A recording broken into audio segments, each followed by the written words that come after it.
A British MP said something last week that set off a firestorm.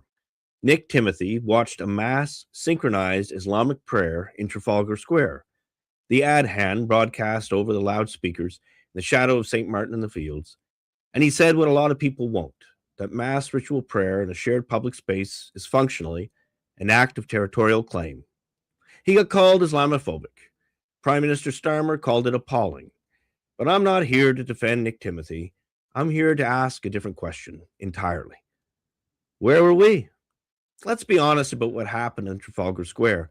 The adhan, the Islamic call of prayer, is not a neutral sound. It's a confession of faith. It declares publicly that there is no God but Allah and that Muhammad is his prophet. That is the direct theological repudiation of the incarnation, of the Trinity, of everything that has made Western civilization what it is. And when it rang out in the shadow of the Christian church, in the center of London, nobody from the Church of England said a word. The Archbishopess of Canterbury was silent. Rome was silent. The bishops were silent. The Catholic laity were silent. And here's the thing that should keep you up at night. We did this, not Islam, not the secularists, not Sadiq Khan.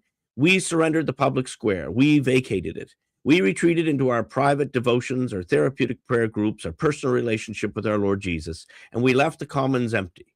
Nature abhors a vacuum, and so does culture. The first commandment isn't a private devotional posture.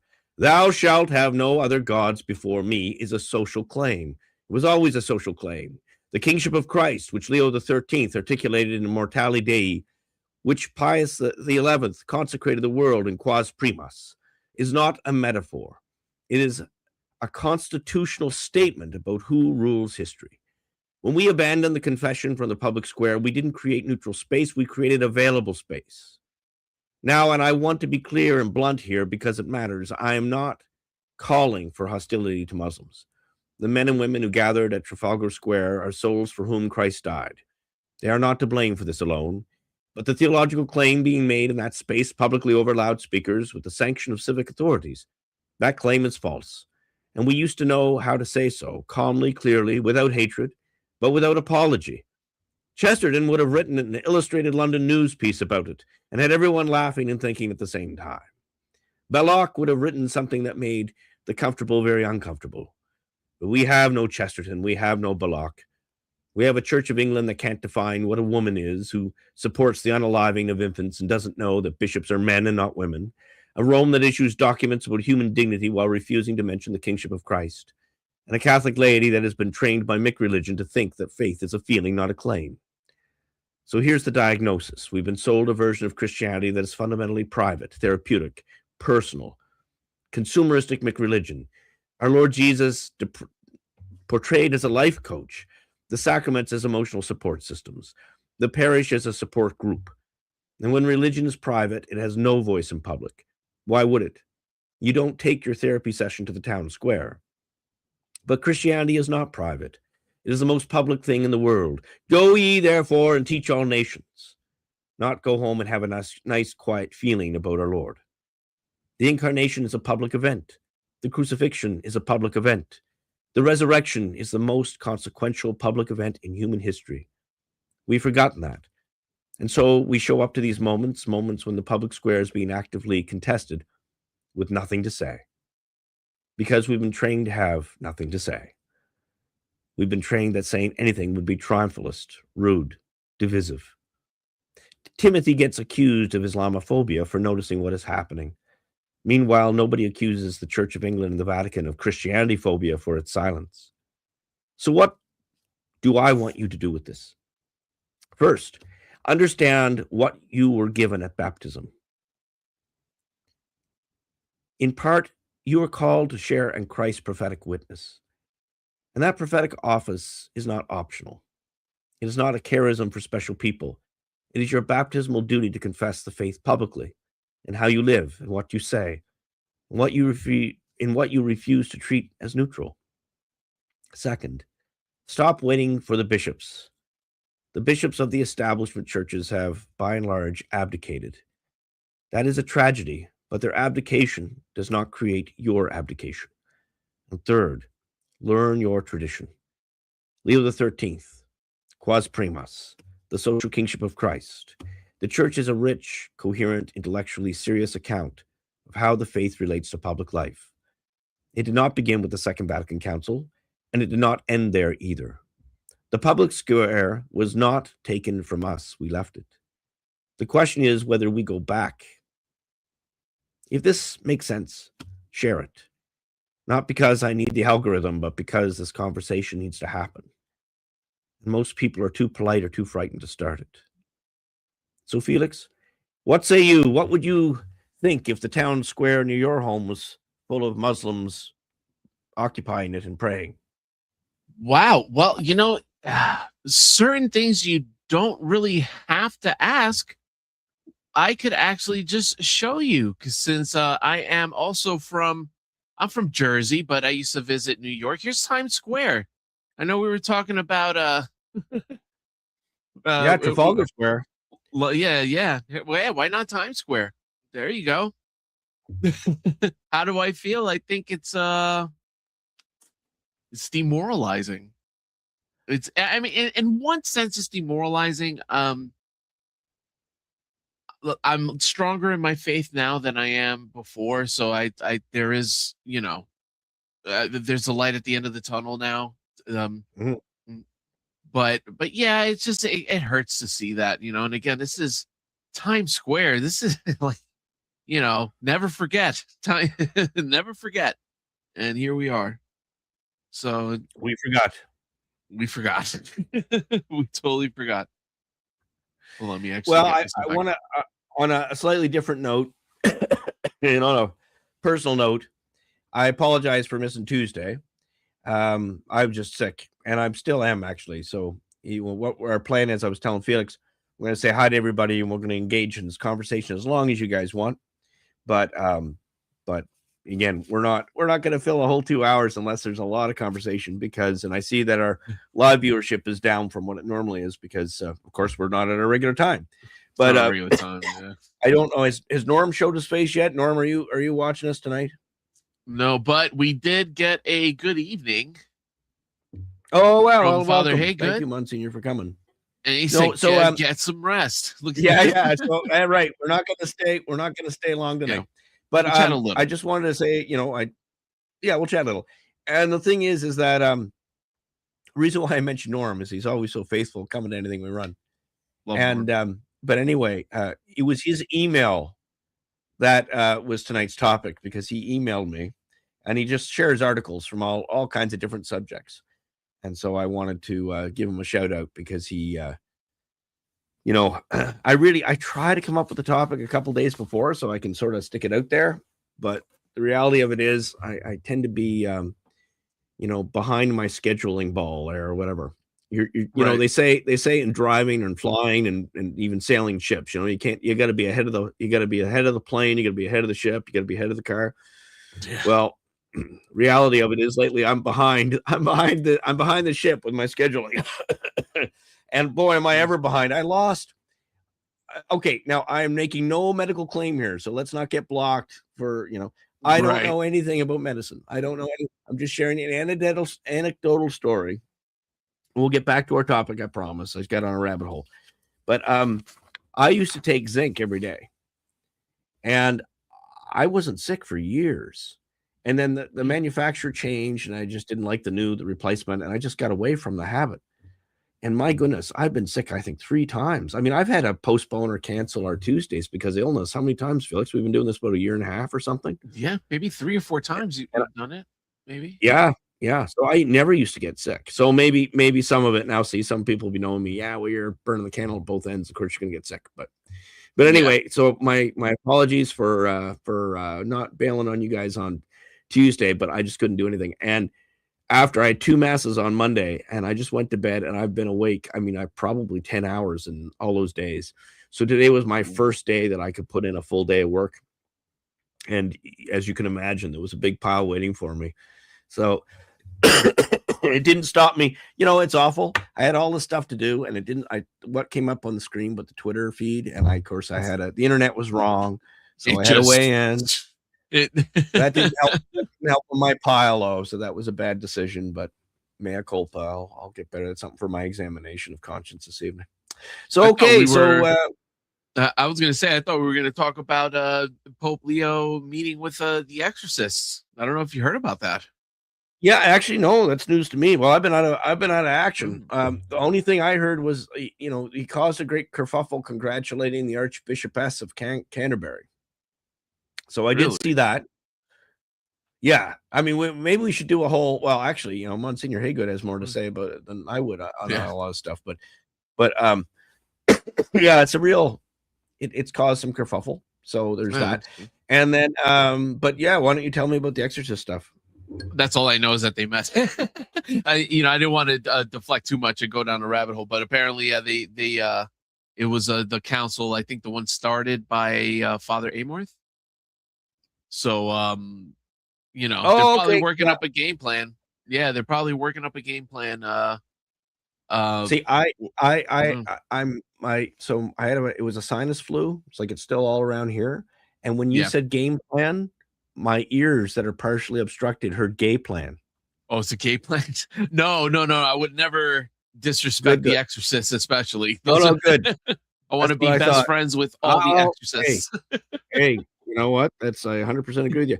So, okay, well, actually, before we get to, guys, before we get to our story about Trafalgar and Times Square being taken over, we are going to return to that. I just wanted to relay the story that once we had a visitor to the live stream, and I pulled this rabbit hole thing on poor Felix and you guys, and it was pretty funny because the guy, he said something to the effect of, with respect, it was so polite. It was like, with respect, what does this have to do with your topic? So I'm sorry, guys. Are you professional or not? No, not at all. Not at all. That's why we have 6 awesome viewers and occasionally someone stray goat watches, which is good. So I'm very thankful for your attention. Wait, okay. So back to this. It's kind of funny because on one hand, Felix, I'm glad that people want to pray. I talk about this thing in my hometown. So I come from a place, there's like 5 counties that are all like lumped together. Like there's, one county, but there's 5 towns in this one county and they're all lumped together. And for various local political reasons, it never became one city. But it was kind of interesting because back in my day, I'm so old that in my day, each of these little towns had their own school boards. So it was actually interesting how sort of different culturally each of these towns were. And a lot of it had to do with the fact that they own school board, their own police force, et cetera, et cetera. So it came to my horror that one of the little town's churches was named Christ the King. It's closed and it's now a mosque. And I don't want people to get angry at Muslims. This is the thing. This is not the point. Now, I'm not going to go and say, oh, well, we should defer to them. No. What I'm saying is that before we start getting mad at them, why don't we look at the failure of our own community? We've abandoned God. The percentage of people that do no longer attend some sort of Christian worship service or Holy Mass, as especially in Canada, has plummeted. And the fact of the matter is that this church is more full as a mosque in a place that hardly has any Muslims than it was with all these baptized people around it. And that is something we all have to answer to God for, and myself included. We all have had things that we have not encouraged the growth of the Christian faith and church attendance. And in part, somewhere along the lines, people started thinking church attendance is something optional. It's not optional if you're baptized. Baptism has obligations as well as duty. So, I mean, I look at, England's actually a very interesting case. So let's set aside the, Rome versus Canterbury church authority question. My point of this is, putting that all aside just for a moment, the King of England is supposed to be a defender of the Christian faith. That was a title actually given to his ancestors by a holy pope. And it was given to Henry VIII as a thank you for his book on the 7 sacraments, which was a refutation of Lutheranism. Henry, of course, split off the church later because well, he wanted a male heir, and things didn't work out so well for him in that respect. But anyway, so we ended up with a split Christian church. And the thing is that neither Westminster, which is the Catholic primate of England, nor Canterbury, which is the religious head of the Church of England, neither of these two leaderships, nor the Vatican, have really lifted a finger to help Christians with the Islamization and the replacement of their populations in their own countries. And it seems that everybody's allowed a homeland unless you're European. So this is a problem because, the left wants to always make this about racism. And because we're polite and Christian, we cower. Oh, and I used to be one of these guys. I remember, say around, 2003 or 4, if someone said, oh, you're a racist just because I said what I said tonight, I would be sincerely horrified. I would be like, no, why would you think that? That certainly wasn't my intent. And I'd be all like this. And I was like that until I realized that leftists use this to manipulate us. Yeah. So then I got angry because they weren't reacting to something that they really thought I was. They were just trying to shut me up for an opinion they didn't like. Yeah. So I metamorphosized. And right now, someone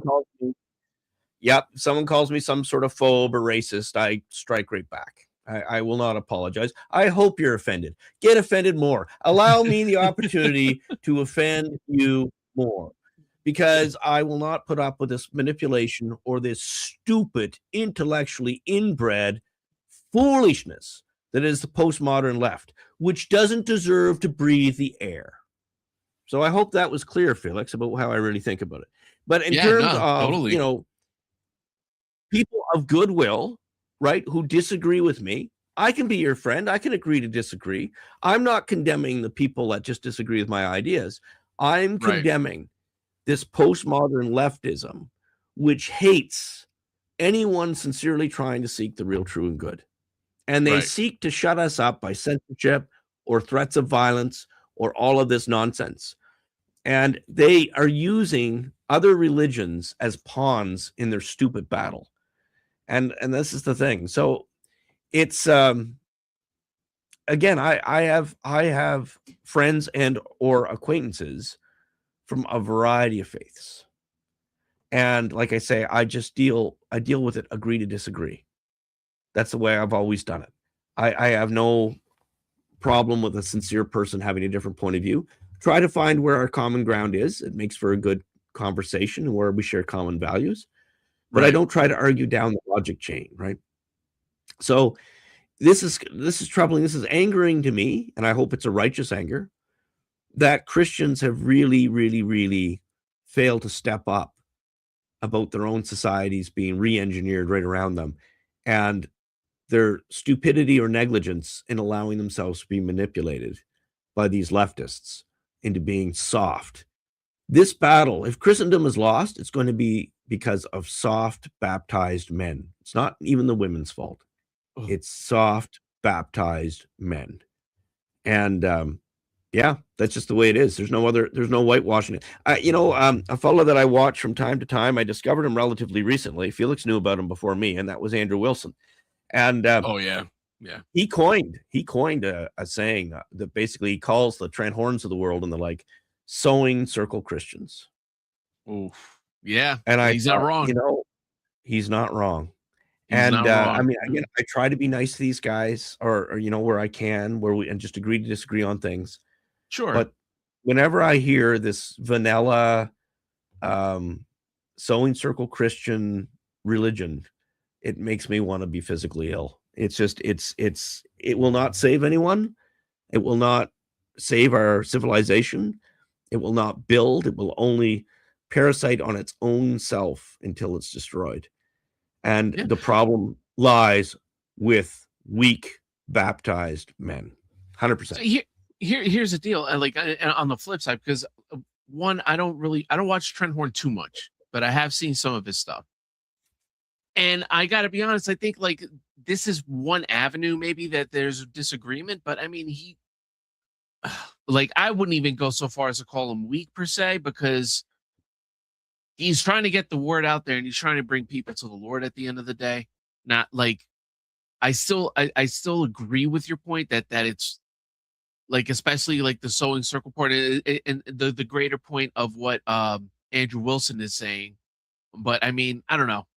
I don't want to totally discount someone like a Trent Horn or like a Pints with Aquinas is another one, but like I don't know, Well, maybe you know what, not so Felix? extreme. I may have been a little too harsh. I may. I feel like I'm being But harsh, that but like said, I'm trying to not look harsh for enough. I'm looking over here. I'm trying to find what I saw today. That's why he came up. I try to avoid mentioning people by name, I said but there Trent was something Pints. that was in my feed. Yeah, there was something in my Uh-oh. feed today. Was it I can about find it Pints? about him. With Pints with Aquinas or with Trent? No, it was him, Trent. It was something that actually here, I know how to search it. So is there any comments, Sir Felix, while I look this up? Oh yeah. Sure. Let me see. So Father Haygood says, I've been so busy getting ready for this growing season that I haven't been paying attention. I guess with everything going on. Yeah, I mean, yeah, it's kind of like a Muslim takeover. And I like the one thing I'll say is the hope that I have is that there is an avenue for Muslims to find Jesus, like really, and come to the church. Well, there's been apparently there's been stories anecdotally again of our Blessed Mother and our Lord appearing in dreams. Yeah. I remember you to tell me that. Yeah, Muslims are converting. Yeah, and even where they are like incorrectly, maybe obviously, but they do at least believe in Jesus, that he was a prophet at the very least, and they do believe in his virgin birth. They believe in the Blessed Mother. It's just obviously not all the way. You know what I mean? There's there's important parts missing, but even through that, there's an avenue. And this Sam Shamoon, who's like a warrior. That oh my god, he is a warrior. He but like he uses the Quran itself to prove Jesus is Messiah. It's crazy how he's like done that. And when he debates other Muslims, he's actually super intense. So let me see. Archbishop Haygood says, I heard the same thing, and I think he's referring to when I said that the exorcists were meeting up in the Vatican with Pope Leo. Well, it is interesting. Yeah. They're probably sending a report. I mean, we're hearing everything, right? Like we've heard exorcists are kind of like out and about now on YouTube, especially where it's like we never knew information. I didn't know information about exorcists like that as a kid, except very, very vague stories and vague news reports, maybe stuff like that. And obviously, whatever you see in movies, you kind of interpret. But I listened to an exorcist podcast with Father Carlos Martins. Big shout out to his podcast. Really cool show. You just basically they reenact old cases, they change the names, all that stuff. And interesting. Yeah, but yeah, no, all the I don't know. I don't know that guy. Father Carlos I can't Martins? find that darn tweet. What did the tweet say exactly? Just if you could paraphrase. No, I was looking for it because I said something that okay. So I'm talking about Catholic Inc. / Trad Inc. And actually, if you check out the Substack of Big Modernism or the X account on Big Modernism, it's called Chris Jackson. He documents this stuff very well. I thought it was his article that he points out. But basically, he's going on about the contortions, and this is a story for another day. That basically, it came out recently that Leo XIV honored the Pachamama, and that he actually honored the Pachamama in a very serious way before Francis even did it. So what happened is all these Catholic commentators have been getting online and explaining why that's okay. That it's nothing to worry about, nothing to see here. And so Chris Jackson is normally, it must not have been Chris Jackson that I saw today because I just went through the Twitter feed for him and it's not him.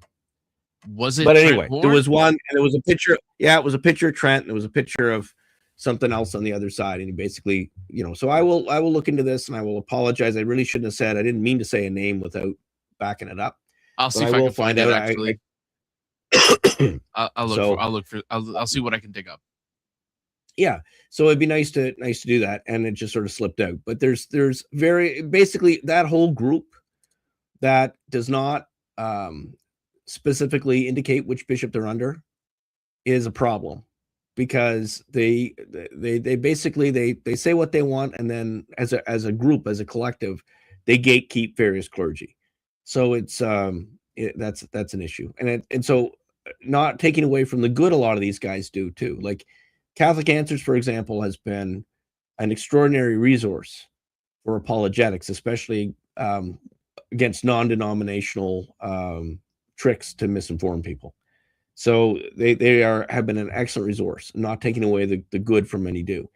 But I think what irritates those of us who are of a traditional bent is that they make these apologies for all of these brutal leaders in the institution that appear not to believe in the faith at all. And so they make apology after apology, and they whitewash a lot of this stuff. And that's a problem that hurts the healing of the church. Because the thing is, they'll go on about unity, but unity means shut up and don't speak against people in power. The problem is, if the people in power only have their power if they're aligned with the faith that gave them the authority in the first place. So that's where authority really comes from, and there's debate on that. So again, that's a bigger topic than I can address tonight, and we'll see if Felix can find. So you pop up another comment, Felix, and get me going, then see if you can find what was going on, because All right. So let me see. This is I'll what I got here. I'll recognize the tweet if I see it again. But this was the first thing that I saw from March 18th at 1995. Right. You want to make that screen bigger for the folks? Can you zoom in on it? All right. 1995 photo shows Pope Leo XIV participating in Pachamama ritual. Right. So, oh yeah. All right. And it says in Spanish, Celebración del Rito de la Pachamama, Madre Tierra. Okay. It's a rite. It's an agricultural rite offering from South American, Peruvian, Bolivian cultures. Mm-hmm. Yeah, but yeah, it definitely says a rite of Pachamama, Mother Earth. Well, it's worse than just a Mother Earth. It's not just a. I mean, that's actually one of the arguments that these guys have been making. That just a personification of Mother Earth, and there's nothing to worry about. The Pachamama is an Andean goddess who receives human sacrifice even to this day. Yeah. So that's a and problem. Mother Earth to have it venerated by our various church leaders. Right. Right. And no, I was gonna say, even the concept of Mother Earth is pagan, period, right? Like that's just like there's really no justification for that. I don't know. There was other stuff here. They're saying, for all those claiming that in the photos of the Pachamama ritual, Robert Prevost, now looks like he is simply reading a book. No, he is not. What looks like he is holding a book or pamphlet is indeed a book, but he is not holding it. The book is okay, whatever that is. That was a waste of time. Yeah. Mel Gibson, the hierarchy, even worship Pachamama, that constitutes apostasy. Can we? Yeah. Like, shouldn't the clergy be more based than Mel Gibson? Or no? Am I wrong? Yeah, they should be, right? Oh, no, where are we? It boils down to, it's not like these guys don't know. These guys are plugged in enough. This Catholic Inc., this Catholic YouTuber thing. These guys know what's going on. The difference between them and me is what I say in my living room, you hear on air. Yeah. The fact of the matter is, these guys, if they have a trusted priest and they talk to them, they know all the problems that are going on.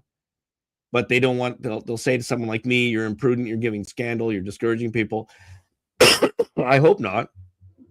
No. I'd rather them find out this stuff from someone who's going to say, don't throw the baby out with the bathwater. We have to fight for the West. If you're baptized for the West, fight for the West. That's my message. What the the Catholic Inc. crowd does is they just try to reframe everything so that it's the conservatives don't walk out and take their benefaction with them. But the reality of it is, if you're a conservative, if you're an anthropological or political conservative, why would you go to any big church? They're all compromised by either Marxists or the stonecutters. So, you really have to, how long is a circle going to square? Ugh. Yeah, but then what are the options, right? Especially if you're in a centralized. There's lots of options. There's lots of options. The options are that you find yourself a traditional community. That's right. and that might mean moving. Right? Some people have had to do it. We have, there's a number of parishioners that we have that have moved from all over the places: Michigan, North Carolina, South Carolina, Kentucky, right? Yeah. So I'm from Jersey. Yeah, totally. Yeah, I'm part of the mix. Yeah. It's not your soul's not worth the ukuleles that you get at the modern churches. That's right. But I mean, right. I don't mean this to dump on them. This is a problem that encompasses everybody, right? All the baptized. That we don't stand up for the kingship of Christ. And unfortunately, the devil is so clever how he can divide us. Look how successfully he's divided the conservative movement. Right? The movement that was finally winning against the left. He's got us all divided over the state of Israel. Yeah. And it's just ridiculous. Like, it's a stupid thing to get upset about. I was just going to say, you know what, though? Like, the Democrats are equally divided on that. Like, you're going to see them pretty much kind of go to war over the same thing. And in fact, if you kind of remember, that was kind of like what we were getting before Trump came back into the office. There was definitely there was like this obviously that's like when the conflict broke out, the Israeli conflict broke out and all with Palestine, and then you saw like this back and forth. So I mean, I don't know.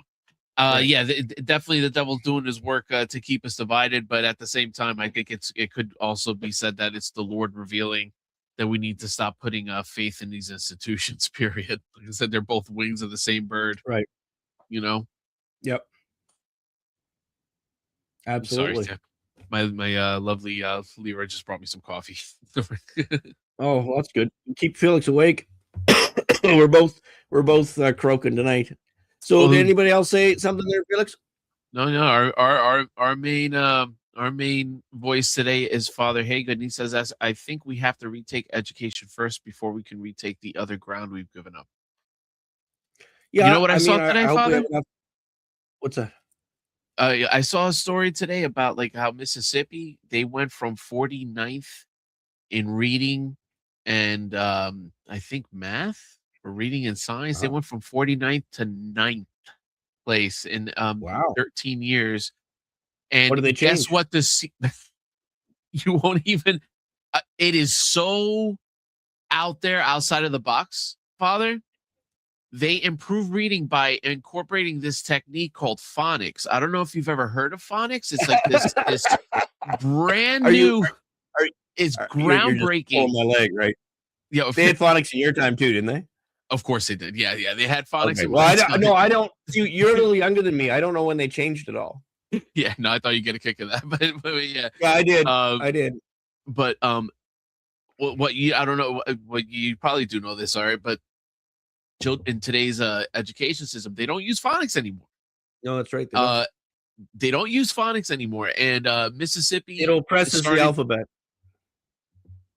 You're not even wrong. You're not wrong. That's what these people are saying. Like first off, I remember when I was in high school, they already started floating this idea of Ebonics, right? Yep. And I'm from the hood, Jersey City. A lot of black people around me, Hispanics. Ebonics was, if that's what you want to call it, that's what I was hearing around me all the time, whatever. But they were trying to float it as like a legitimate language, and like that kind of died out, didn't it?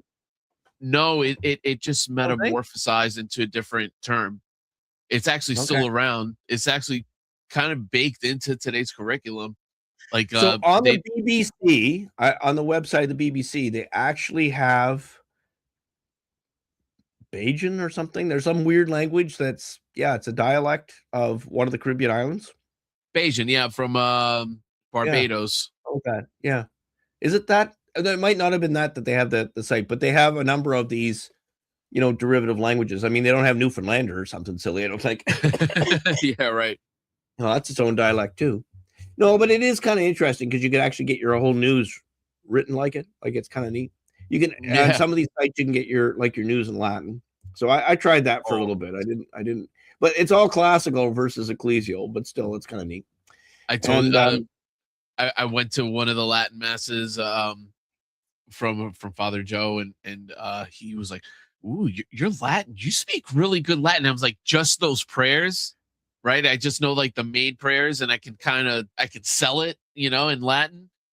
But anything else after that, I just fall apart, It's like, I don't know. Yeah, I'm lost after that. So to that point, now again, we'll see. It's too early to have a formal announcement because we're still trying to iron out some logistical details, like with fire marshals and permitting and stuff. But yeah, one of our churches has 100 kids school starting up, so we're very excited about that. So yeah, I have to agree with Monsignor that that's it's a key part. And I know the Society of Pius X, this is anecdotal, so you guys can correct me if I'm wrong, but my understanding is they won't even start a church in a new community unless they set up the school first. And then if there's enough interest, then the chapel gets built. So that's kind of an interesting way of looking at it. Now, let me ask you this: can we? All right, like, is it a set thing that you have to teach kids in the school? Like, for example, can we just start teaching creation again? And can we just start teaching like biblical history? And can we start so can we get into that again and not have to teach evolution? Sorry. It depends on the state you're in. And also it depends on what sort of category of schooling you're in. Like, there's private schools, there's different types of charter schools, there's different types of home schools that are cooperative, and then of course there's public schools, and everybody has slightly different rules, which is beyond my scope. I leave it to people that are actual educators to sort that all out for us. And but basically, my understanding is a Christian school can teach creationism. And I think you're wise to teach the theory of evolution so that you can partake in the discussions, right? So I'm of the school of thought, teach them all this stuff, but teach them in an apologetic manner. Like, and what I mean by that is, just if people aren't familiar with the term, when I say apologetic, I mean I'm so sorry I have to tell you this. Yeah. Right. Yeah. Right. But no, I mean, to be able to explain yourself to a person that doesn't believe as you do.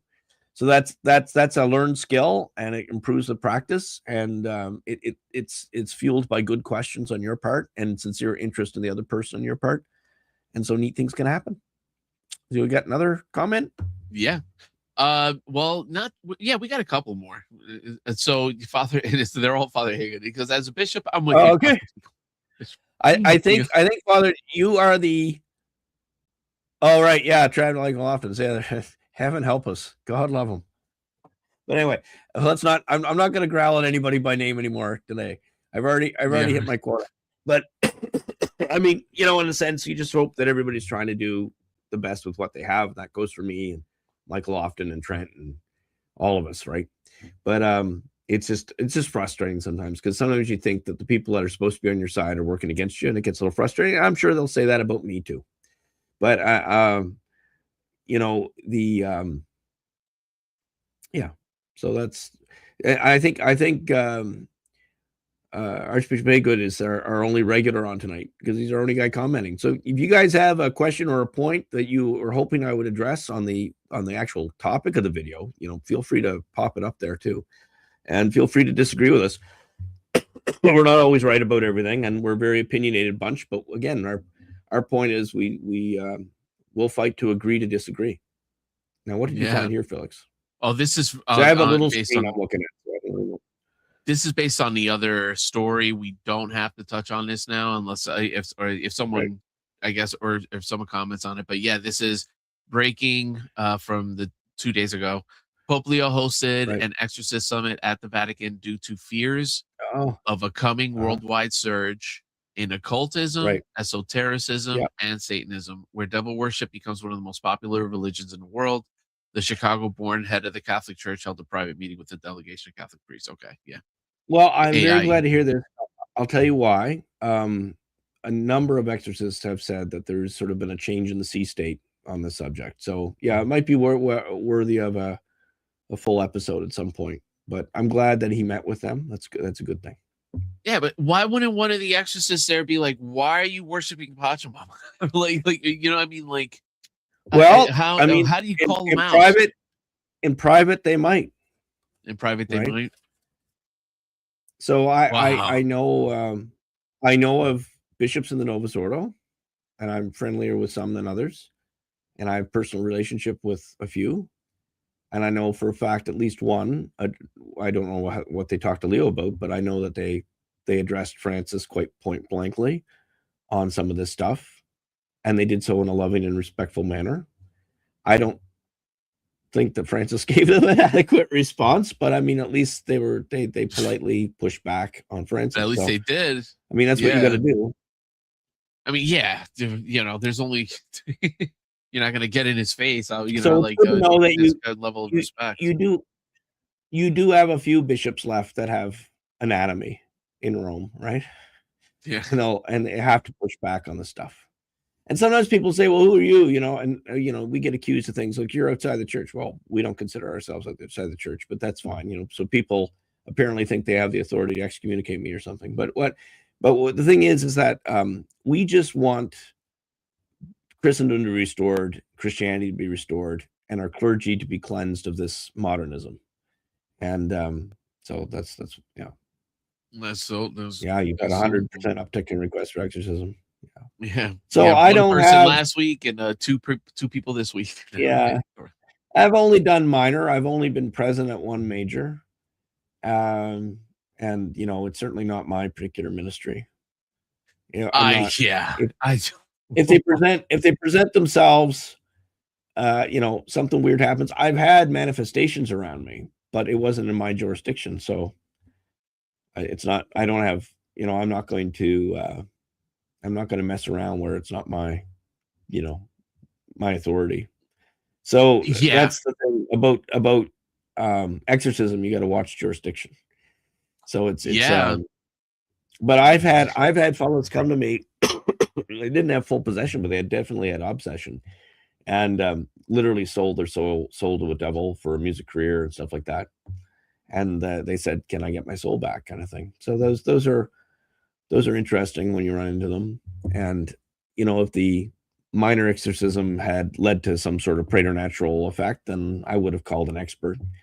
But yeah, I'm not an expert myself, but I know several. So yeah. Well, I mean, from what I understand, and yeah, this is again PSA for anybody watching this: don't ever, you know, obviously, especially if you're not a priest or like, don't ever try to order a demon or a spirit around, or try to, you know, like, don't get fancy. You're tough. You pray for yourself. You pray for your friend. You pray to God. That's it. You walk away. Do not try to exert authority, because you'll end up embarrassed. Holy priests that prayed hours a day, very devout priests, and they attempted an exorcism without authorization from their bishop, and they were destroyed in health, and both are out of the priesthood now. And they were in their early 30s, and they looked like they were 60 when I used to go and visit them every week. I was taking some graduate courses at a university that was different from the city I lived in, and so I'd travel and I'd stay at the rectory.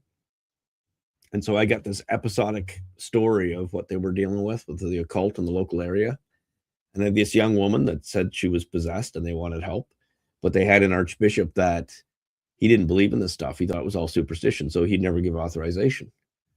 And then so they took it upon themselves to do it, and they were destroyed, and the priesthood was destroyed. So you don't mess around with this stuff unless you know what you're doing, and you know, because it can go very, very badly. It can go very bad. And Malachi Martin's another example. His last exorcism attempt was not sanctioned, I believe, and yeah, he ended up dead like shortly after. Well, you know, there's a whole can of whoop with that too. But you know, there's some talk, there's some scuttlebutt that Martin was a secret bishop to go into China to consecrate some in the underground church. That may or not be true. What? I don't know. I know I've heard it. I want that movie. I'll tell you that. And we've done it before. We've had secret ordained before in places that the church is persecuted, right? So he's almost like a double O agent. Right. So if that was the case, if he was secretly consecrated a bishop, then there are certain faculties intrinsic to the Episcopal order that you can handle the exorcism. But again, it's you can't. It's one of these things you don't want to mess with unless you're trained. And so get away. So I would have no problem. I'd have no problem being an assistant, but I would never take the lead of it unless it really manifested or presented itself in front of me that I had to deal with it. Then fine, I will. But it's one of these things, you just say, Lord, okay, you're gonna have to help me with this.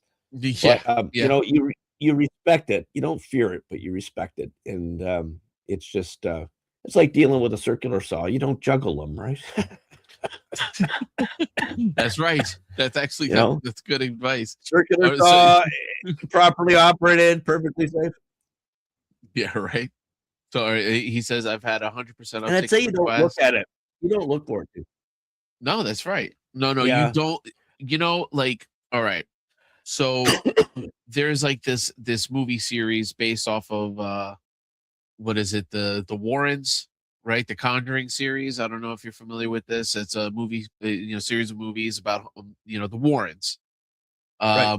They were not priests or something, but they worked very closely with the church actually in visiting these places, taking possession of haunted items, like the famous Annabelle doll, things like that. And they would keep it in this one room. And it was like if they wanted to move the Annabelle doll, they had to get a priest come by. They had to do a Hail to Mary and they had to wrap it. And they were like, to make sure you don't let this thing open. Or sometimes I'm like, okay, are you what's going on here? But funny enough, after it actually that just got, I don't know if you remember this, but there was like a murder that was connected to one of those artifacts with that Annabelle doll. Someone took it. I think he was a police officer that worked with the Warrens at the time, was touring with it and doing a circuit, which I don't know why. Like, this is what kind of upsets me. It's like it's not a prop for that, so I don't know why they're doing that. But as he was traveling with it, or for whatever reason, he ended up like murdered or like mysteriously dead. I don't even know what was the cause. And the doll was with him, or in the trunk or something like that. A lot of weird stuff out there, Felix. I know. Like I say, I'm you don't totally diving. You respect it. You deal with it when you have to deal with it. But yeah, right. So any more comments for us?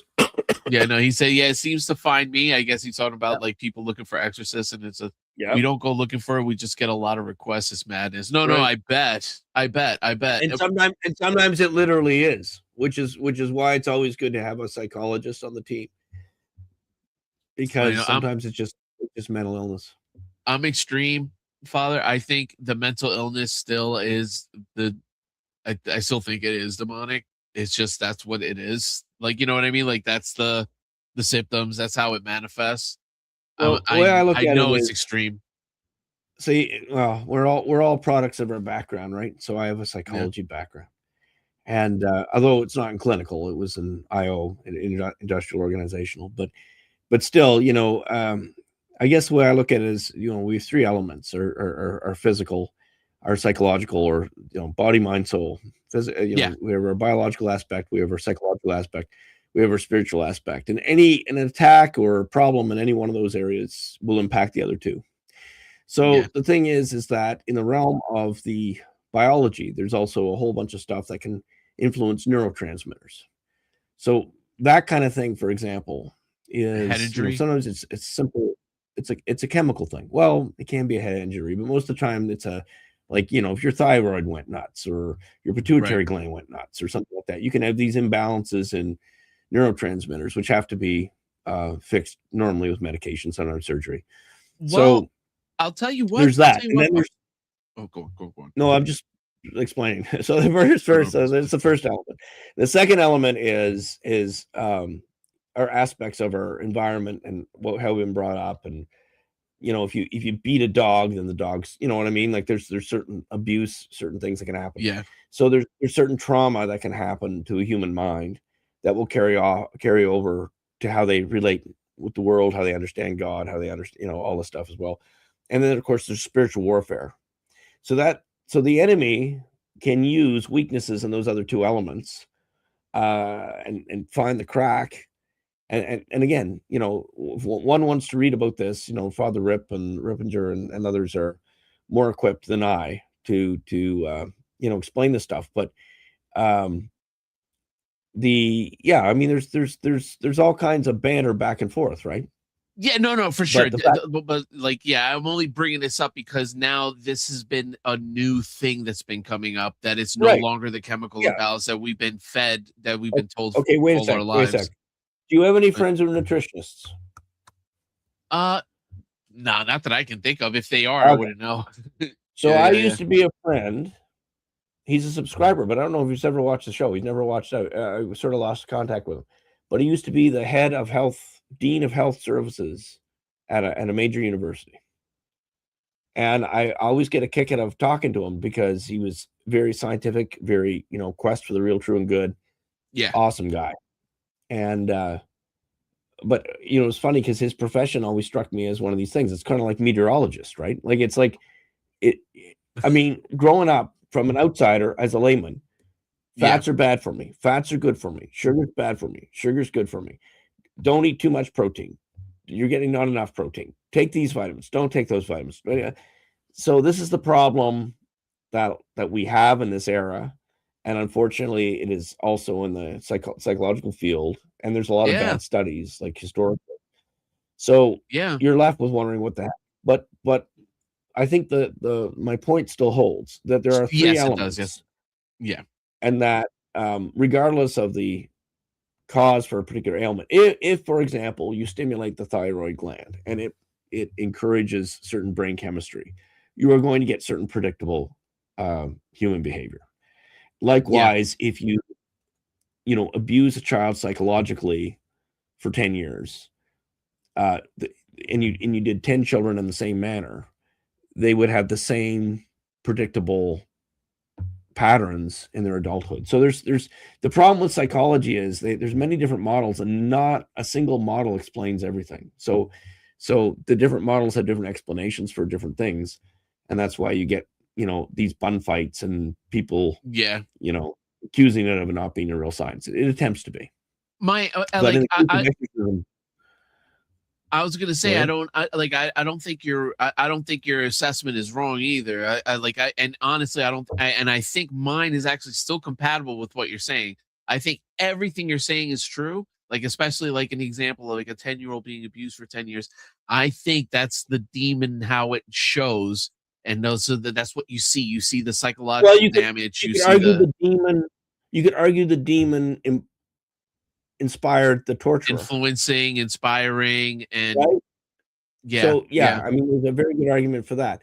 But in terms of, like I say, the attack comes from at least three fronts. The child is dealing with a trauma that can act out and present in ways that can appear like a spiritual ailment, but it's a psychological ailment.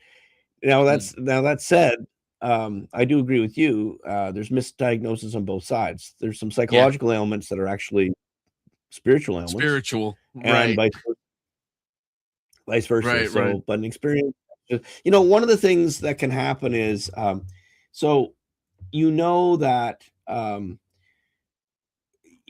attraction or repulsion from holy objects is a good sign. So an example of somebody that it might be one test, and I'm not an exorcist, and this might be a crappy test. I don't know. So if any of you are, well, we have Father Haygood. He has more experience in this than I do. But if you have subject matter expertise in this field, you can correct me if I'm wrong. But I would think that a test that you could do is that a someone who was presenting as, say, a hostility to an image of St. Gabriel. They really hate St. Gabriel, and they freak out every time they see a picture of an angel. They're freaking out and they're cursing and they're scary. So in such a case, if you're going to test someone like that, if you had a relic on your person, or you had a the Blessed Sacrament and a pyx in your jacket and over your heart, and this person didn't know you had that there, and they're still manifest, they still are repulsed and freak out, that's probably a data point in favor that there's a spiritual cause here. If, on the other hand, they are they only freak out when you show them pictures of angels, then that's probably a psychological issue. So I don't know if whatchamacallit, I don't know if Archbishop Haygood has something to say on that or wants to weigh in on that. Yeah. What have you got there, Felix? All right, so I don't want to play too much of it, but I'll play enough. But yeah, this is and no sound, by the way. I'm gonna no sound. Okay, good. But yeah, he's actually hailing stuff, and actually they're not even showing a real thing. No, this is an actual clip. Now, they didn't show, this isn't even the best, I don't want to say the best, but he tries to grab the cross and his body freezes and he falls back the same way, almost like the same way. But he but he starts messing with the tabernacle and ripping stuff off, and the cops are there trying to calm him down. When he tries to go inside, something happens and he freezes up and falls back. And then he's saying, I'm Jesus, I'm the devil. He's again, I think you can make the argument for both. This guy's probably crazy. He's probably crazy, but yeah, crazy from demons.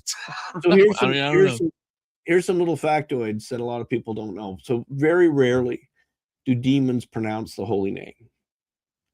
They will call him the carpenter or the Nazarene, or they'll, very rarely will they pronounce the holy name.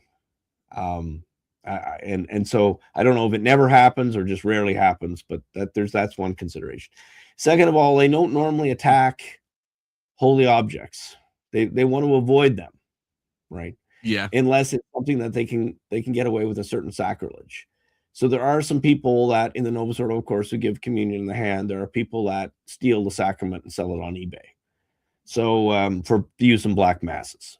So it's not a complete, it's not like the Blessed Sacrament is a complete protection, because it obviously it's not gonna God allows us to have, otherwise angels would appear and beat the crap out of people, right? Unless but I mean, in this, all right, so in a situation like this, it's it's funny, it's almost like God made sure people could see it. You know what I mean? It's one of those things, this is a revelation to us, but yeah, and again, because it's so much more black and white. There's definitely stuff going on in between. It's not you're possessed or you're not possessed. There's a whole gray area in between of obsession and all this stuff. There's a whole so you raise a good point. There are different levels of relationship with the preternatural. So you can have a devil convincing him to go in there and act a fool and not literally be possessed. Or a combination that the person is. We don't know all the rules, right? Sure. They have rules around them, and again, these things are they're not completely ununderstood, but they're not completely understood either. And weird things sometimes happen, and God allows it. Sometimes God allows the weird, and for purposes that are probably varied. But again, if someone doesn't have full control over themselves of their own free will, and they're not culpable for any sin, of course, I would imagine. If I was one being, we are the chief exorcist of our diocese. Oh wow. Yeah, that's true enough. Good evening. Welcome. Evening. Sorry for getting way off topic. It turned into potpourri day. I was hoping I'd get some fights or some pushback on my Muslim stuff, but I guess I didn't. But that's okay. I mean, again, we're running off in a regular time, and and my goodness, I'm hurt. I'm just half a brain here tonight. Oh yeah, well, we're almost wrapping up actually, if you want, because we went for an hour. I don't know how your I'll voice is just doing. keep, keep going through Mm, the comments. We'll go until they stop. We'll go to the end. Yeah, All right, cool. Works for me. yeah, that's right. Father Higa says, "This is why I market garden. I grow what I eat. I don't eat processed foods, and I make my own bread and tortillas." That's awesome. That is awesome. The closest we do is we we avoid takeout. That's about it. Even then, we still fail, but at least we try to cook at home mostly. And there he is. Hello, Oh, Dale. Dale. Good to see you. So Dale gets to see my cough. Normally, Dale joins me in my Wednesday night class, and I didn't see him. Everybody probably thought I wasn't. Okay, good night now, Monsignor. Have a good one. Oh, yeah. Good night. Good night, Father Higgins. Good. So, yeah. So anyway, yeah, I'm not really 100% yet, Dale, but we're, I didn't want to leave everybody without me saying hi this week. And yeah. so we had a brief one. And then the same thing happened with Wednesday. I just signed on. I was actually in my bathrobe. I hope I didn't scandalize anybody, but I was just like, guys, I can't do the class tonight. But I signed on so everybody could just talk amongst themselves in the group because they sort of hang out with one another. So I did that because I was just I've actually, so I normally sleep 4 hours a night, between 3 and 4.5 hours a night, and that's when I do my work, when everything's quiet and I don't get interrupted and all that kind of stuff. Well, I've been sleeping. So when it first was coming on, I've been sleeping full nights, 8 hours, 7.5, 8 hours. Nice. Which is what a normal person should do, by the way, because if you're one of these crazy fools like me that only sleep 4 hours, that apparently shortens your life expectancy. So this is not what you want to do. But anyway, so first of all, I lost a whole bunch of work time sleeping regular hours. And then I got sick. Oh, Norm, there you are. So we made this topic for you. We were talking about you because I chose the topic because your email to me. So that's the beginning where we actually talk about the topic. Norm, if you can come up with some good questions or observations on the topic, that would be even better. Yeah. So as I was explaining, I've been sick. I've been really sick. And I mentioned earlier, so I went for years taking zinc every day, never got sick at all. And I don't get a commission on the zinc manufacturer. So, but anyway, it worked for me. And this year I've been like sick 3 or 4 times. But this one was the worst as far as length of time, because I was sort of sick for a couple of days. I got better, and then I relapsed into something worse, the sinus flu or something. And I just been sleeping. I don't know how long. It's got to be 15, 20 hours total, because I'm up and I'm sort of spacey, and it's all I've been doing is I drink water when I'm up. I just try to hydrate, and I take ibuprofen. It's the only medication I really take. And that's all I do is just try to hydrate, and hopefully it passes. So we'll see. I feel a lot better, but I'm still thank God. Yeah, just another day or two. So yeah, we definitely don't want to push it. But yeah, unfortunate Norm's just getting here. But yeah, the topic was about him. I mean, or at least I should say inspired by him. Inspired, a Norm inspired topic. Yeah. But it was either that or I had to trot out the Pachamama again. And I thought, you know what? Everybody's tired of listening to me talk about the Pachamama. And it still came up. It still came up. I can't help myself. And it was my fault though. But it was. Yeah. All right. So if we were to get back on topic, I guess, do you think there's definitely awareness now, and I definitely feel like maybe it's just my bubble. This is why I'm asking this, but I feel like there's like less tolerance about this going on. I think there's been a real shift. I think you see countries like the Netherlands and even the EU are talking about remigration now. It just took, problem. See, the problem is there was a lot of damage done to these little girls in England and France and stuff, and no one was protecting them because they didn't want to encourage racism. And so there's lives ruined over this. Whole families have been ruined over this. And we're talking thousands and thousands of little children. So the thing is that, something had to be done. And then you saw what happened. Like as soon as the spotlight came on Epic City project in Texas, the people rallied troops and they said, not in our backyard, get that out of here. Yeah. So that was, for those who don't know, that was going to be a Muslim enclave. It was going to be a Muslim city in Texas. And no, I mean, I mean, maybe, okay, there's debate on this, and, you guys are free to disagree with me. I don't even know if I have a formed opinion on it. Well, I'll give you my prejudice. So my, how do I put it this way? You could probably convince me to a slightly different position, but my inclination is to say that there should be no non-Christian compatible immigration or society tolerated in Christian nations. And the answer that a lot of people will give me, yeah, but the US and Canada and all these countries aren't really Christian nations. Okay, fair point. But then it's a duty of the baptized to make it a Christian nation. Yeah. Right. So that we're talking about generational project, not just simply let's load up the C-130s.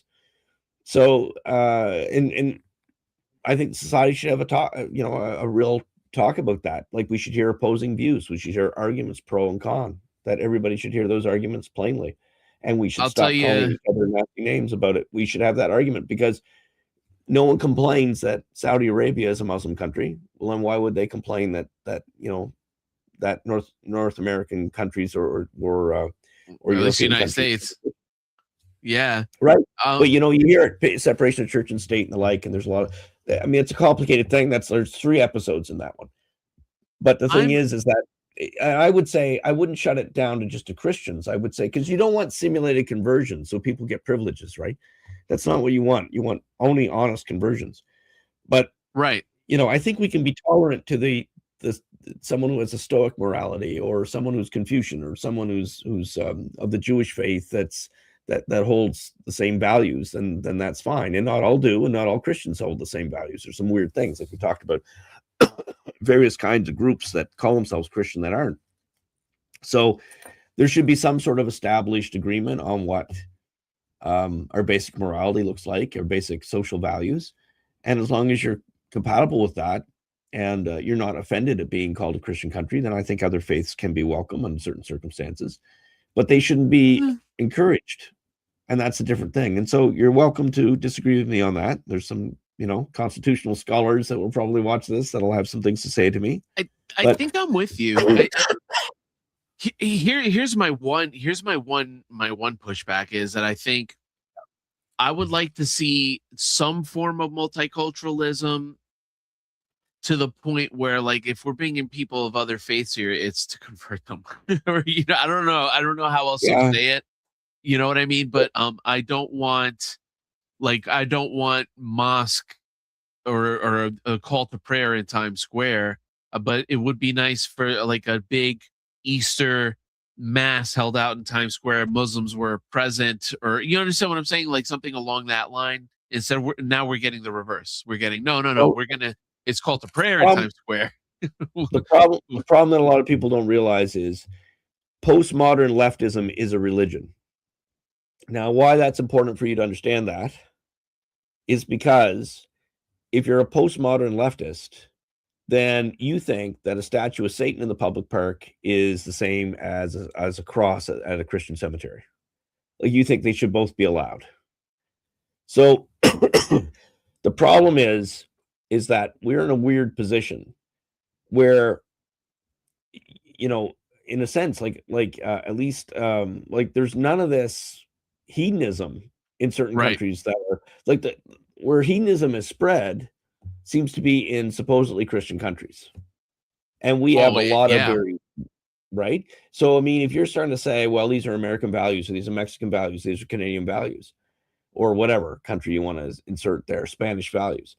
What Spanish values say that they have censorship laws. You can go to jail for 5 years for saying the wrong thing.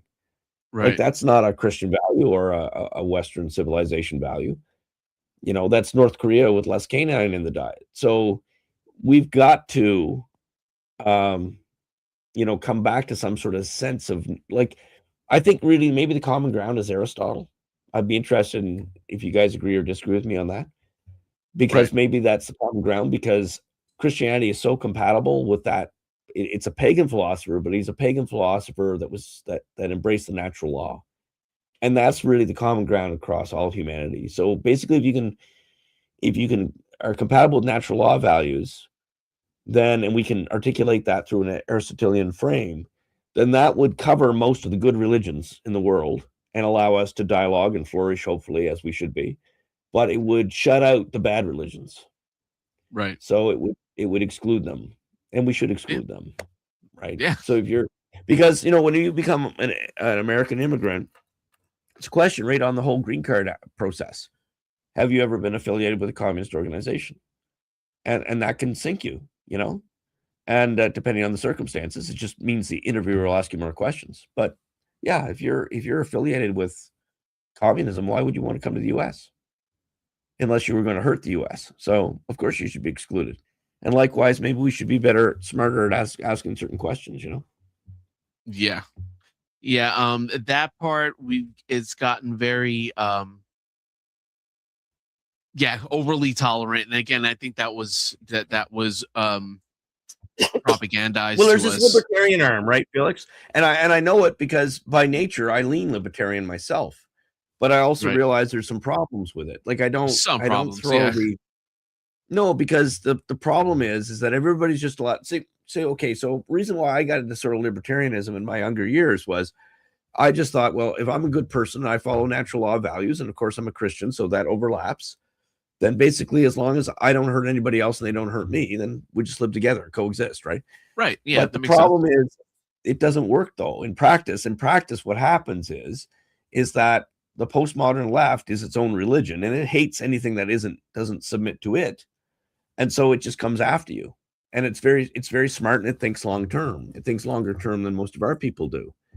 Yeah. So it's been winning for decades. And it's only now we have a glimmer, a hope of toasting their bacon. But they then we get these blow-ups our own side as these civil wars. It's ridiculous. Just look through Twitter. Amen. Right? Yeah, totally. Like there are Muslim communities that are very, easy to deal with. Saudi Arabia, the UAE, I wouldn't want to live there, but in terms of them outside their borders, they don't mess with us a lot. There are some business deals and stuff or whatever, but I don't want to go down that rabbit hole. But what I'm getting at is that at least how they present, it's not as much of an issue as an Antifa in your face threatening to kill you and your children. So that's right. And likewise, there's militant and peaceful and all these groups. What I get a kick out of is countries like Saudi Arabia and the UAE, they warned Britain and France, don't take these idiots into your country. We won't take them either. And then they let them in, and now they're destroying from the inside. So, All right. So Modern Day says non-Catholics cannot be called Christian. That is something our world today does not understand. Well, I'll push back with you a little on that. Just a little. So, like, kind of get his point. Well, I'll say you could, if you put the word normatively Christian, yes, I 100% agree with you. So normatively Christian.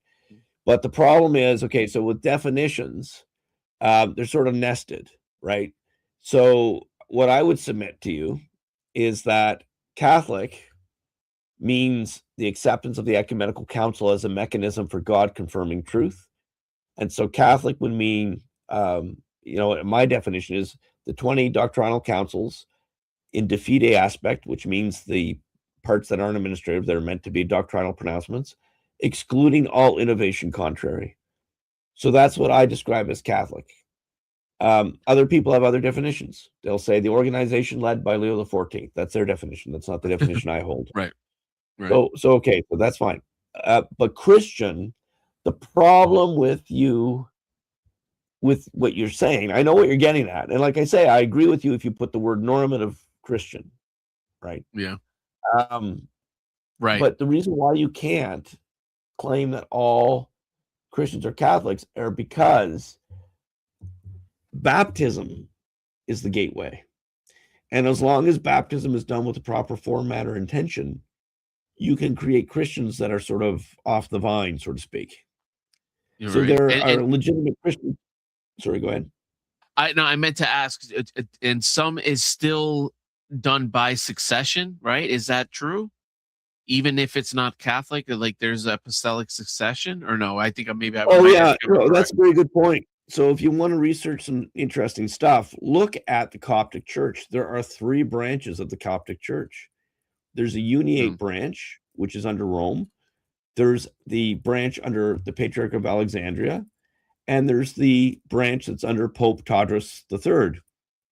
Right. Is it the third or the second? But anyway, so you actually have 3 Christian groups all claiming their founding apostle, essentially, or their founding saint, I should say, or evangelist was Saint Mark. They all have similar liturgy, and it's political stuff, not doctrinal stuff, that keeps them apart. Well, I say that, I think, and you can fact check me, I'm not an expert on the Copts, but my understanding is Pope Tadros might be a monophysite branch of Christianity. So monophysite means, well, essentially they accept the first 3 councils, is one easy way to say it.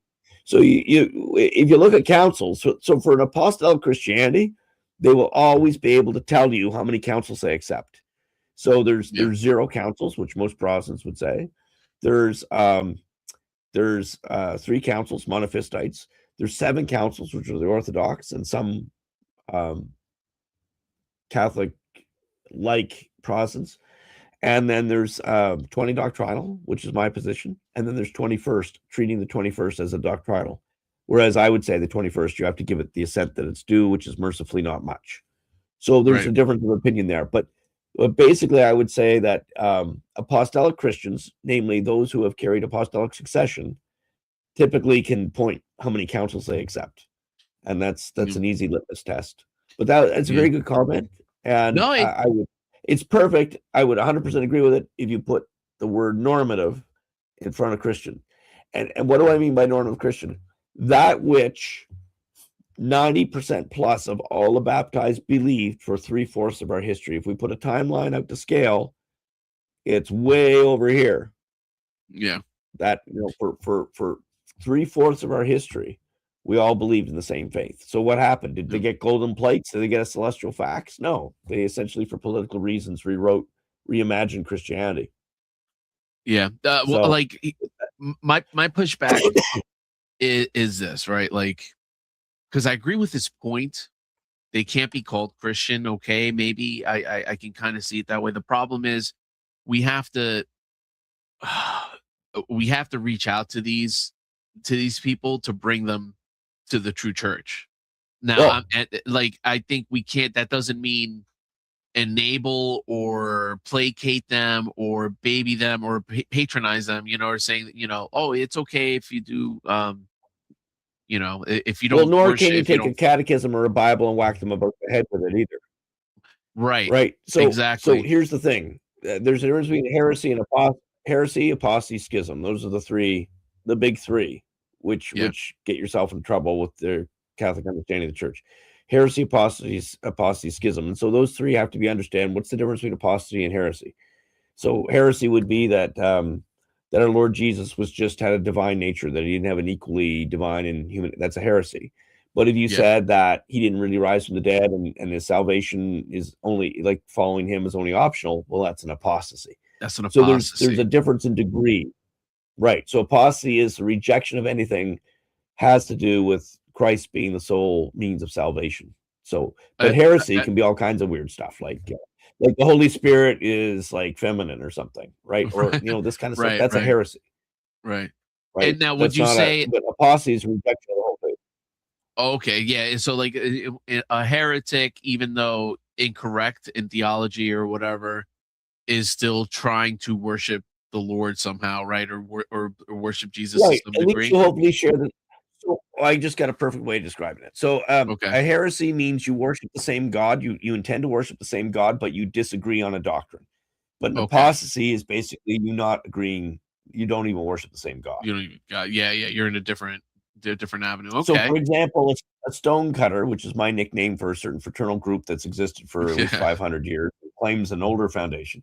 The stone cutter is what's called a deistic syncretist. So that $6 word simply means they don't believe in miracles, and they believe that all paths that invoke the divine lead to the same great architect. That's right. You're feeling a different part of the elephant. We're all blind people feeling up an elephant. So those And I'm people are touching not the Christian. tail. Those people are not Christian, even though they go to Christian churches, because they took secret vows that they really believe in a different theology. But a Oh lot of them man. present as Christian. So this is why I agree. I agree with Yeah. more than I disagree with you. But Yeah. hopefully that was fine. And if you want to push back on me a little bit, that's fair too. So Yeah. No, next and comment. it's not that he's wrong either. And I'm sorry, real quick. It's not that he's Well, like I wrong. say, just the adjective normative clears it up. Because Yeah. you know what the part of the problem is, Felix? Different people use definitions. Like they use different definitions for different. Like we use the same words and mean different things. So I think that the way that you like, every once in a while I get someone that says, "I'm not traditional Catholic. I'm not modernist Catholic. I'm just Catholic." Well, that's like when you talk to a non-denominational, and I say, "Well, what denomination are you?" "Well, I'm not any denomination. I'm just Christian." Yeah, but that's I not used to true, say though, that. is it? I used to say that. God, No, but it's not. God forgive me. It's not true because Right, think right. about It's so what we're wrong. doing when we say that. That's right. When That's right. we do that, we are claiming an authority that's beyond our power. We're telling God what a Christian is. That's right. Right? Like Well, look at Acts 5. The second part of Acts 5 warns us about how we deal with people who are believers that think differently or a different group. So I'm not saying you agree with them, and I'm not saying you don't right. evangelize them. I'm saying be very careful unless they indicate a complete rejection of the true God. And if they've received a valid baptism, then by definition, baptism inducts them into Christianity, however early and perfectly, if they're outside the church. Yeah. Yeah. And you know what? I think bottom line is like I would live in a town with Baptists and Protestants and even non-denominationals, and have some form of shared culture. Like, and again, this Oh, is really absolutely. dicey because I am not advocating for wishy-washy No. Christianity or what. I'm not saying that, I mean, keep the mass as is, whatever. But evangelicals, I mean, I'm sure you can agree with me, Felix, on this. Evangelicals, like just trying to call them all one group is like calling Catholics all one group. yeah, no, it's Like, in other words, there's a spectrum, right? yeah. Like You got there's some. Presbyterian, you got Baptist, Southern Baptist, you got Yeah, non-denominational. but there are some, okay, in that list that you just listed, Yeah. some of them would be okay with trans and others would not. Right, Right? exactly. Yeah, they'll affirm So different genders. Some will have female clergy. right. So that's Yeah. why I say there's a spectrum. So when you just throw out a term like evangelical, what does that mean? What So does I that got mean? friends that are Lutheran ministers, and I knew them when I was a chaplain, and they belong to the Evangelical Lutheran Synod or whatever.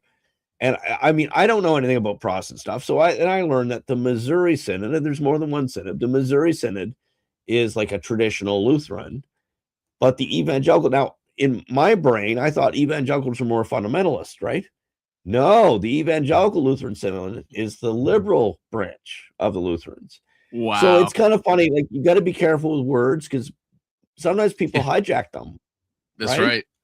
That's right. Like the ministry of truth, right? Like, oh, okay. Right. It's guys, it's Antifa. They're anti-fascist. Hello. It's in the name. Right. I used to hear that all the time, right? Yeah, but the funny thing about that, of course, is that that they are fascist. Yeah, no, 100%. Yeah. It's ironic. Yeah. All right, now there's a You want to read Norm one? says there is both positive, constructive, real empathy, but as Gad said and others have indicated, there is suicidal empathy and toxic empathy. Even indiscriminate tolerance can certainly be toxic. Oh, so Absolutely. yes. And unfortunately, we learn this is something I think we've learned the hard way. Because multiculturalism sounded so convincing. It really did. And when you see all the ethnic rainbow, right? All these people, different races holding hands, and like the idea of it, I can get to a place where I can understand why people would want that as a goal. It works under a certain circumstance. There's one circumstance when it can work, and that's the difference between the Canadian and the American model, okay? Where the American model can work, but unfortunately, the leftists in America want a Canadian model. So what's the difference? The Americans had a notion of a melting pot. So different ethnicities and even different religions would agree to give up their old ways and submit to this set of American values, whatever that are. We can debate. But the thing is, if I go to Kuwait, I go to the Netherlands, I go to Canada, and I talk about American values, almost everybody's going to give me a reasonably good guess, like a good answer what those are. But Right. if I ask you what a Canadian value is, what is it? And the reason why there's as an example, and the same goes for a lot of other Western countries, just picking on Canada today because they're nearby and they're Why easy not? to pick on. But anyway, Yes. Yeah. here's the problem. They have what they call the mosaic model of multiculturalism. So everybody is encouraged to keep their distinctive stuff, and there's no real common unity. In fact, and I am willing to take pushback. You guys are not offending me if you want to fight with me on this. As far as I can see, the only thing that was distinctively Canadian was this Tim Hortons donut chain, which is kind of like a Dunkin' Donuts in the U.S. And it's so weird because they started off really good. It was like home baked pastries in the evening. They would do it, and fresh coffee, always less than 20 minutes old. And then something happened, and basically, I think they were bought out by somebody. I think it's even a non-Canadian company. Yeah. And it's like everything's crap, right? So, and then people still go out of habit, right? But your national identity has to be based on something beyond hockey and a donut shop. And the same thing goes, right. And the thing is, before people think that I'm being nasty and saying, "Oh, look, America's so much better." Well, here's the thing. Of course, they think America's better, but here's the thing: the same thing that happened to Canada, because pre-1967 Canada, that was the centennial year for Canada, and it was probably when Canada hit its peak, and it was it had a stupendous amount of really incredible achievements, and then unfortunately they embraced this weird new path, and it went downhill. And I just don't want America to take that same path.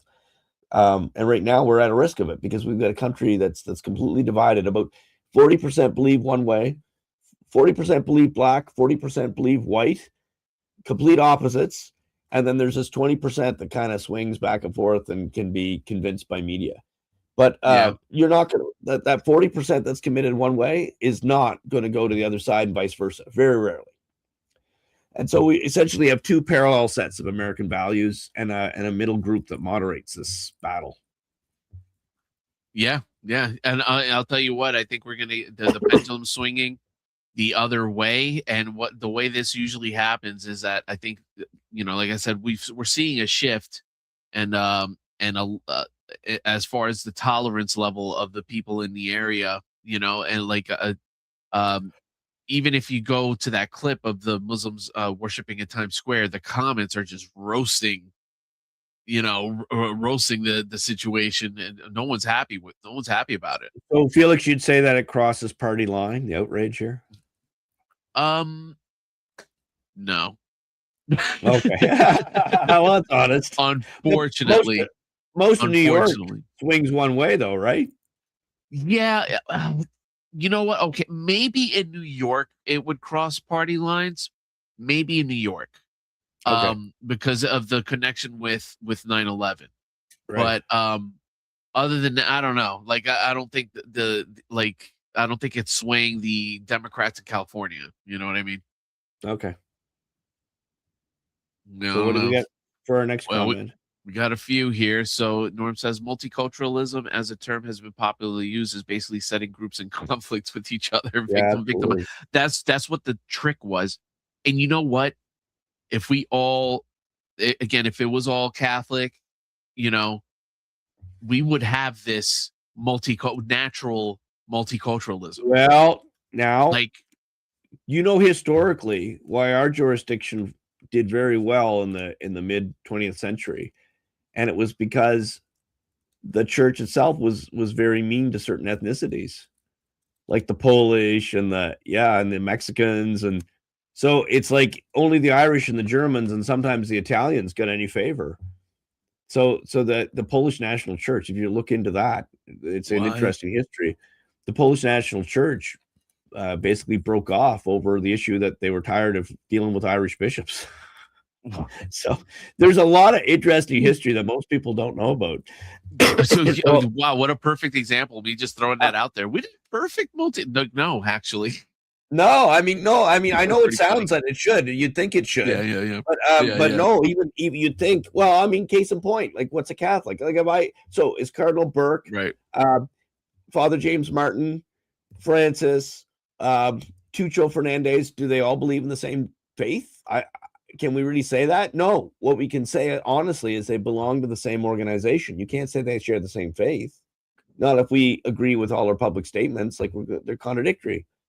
So it's just one of these square circles that modern Christianity has to deal with.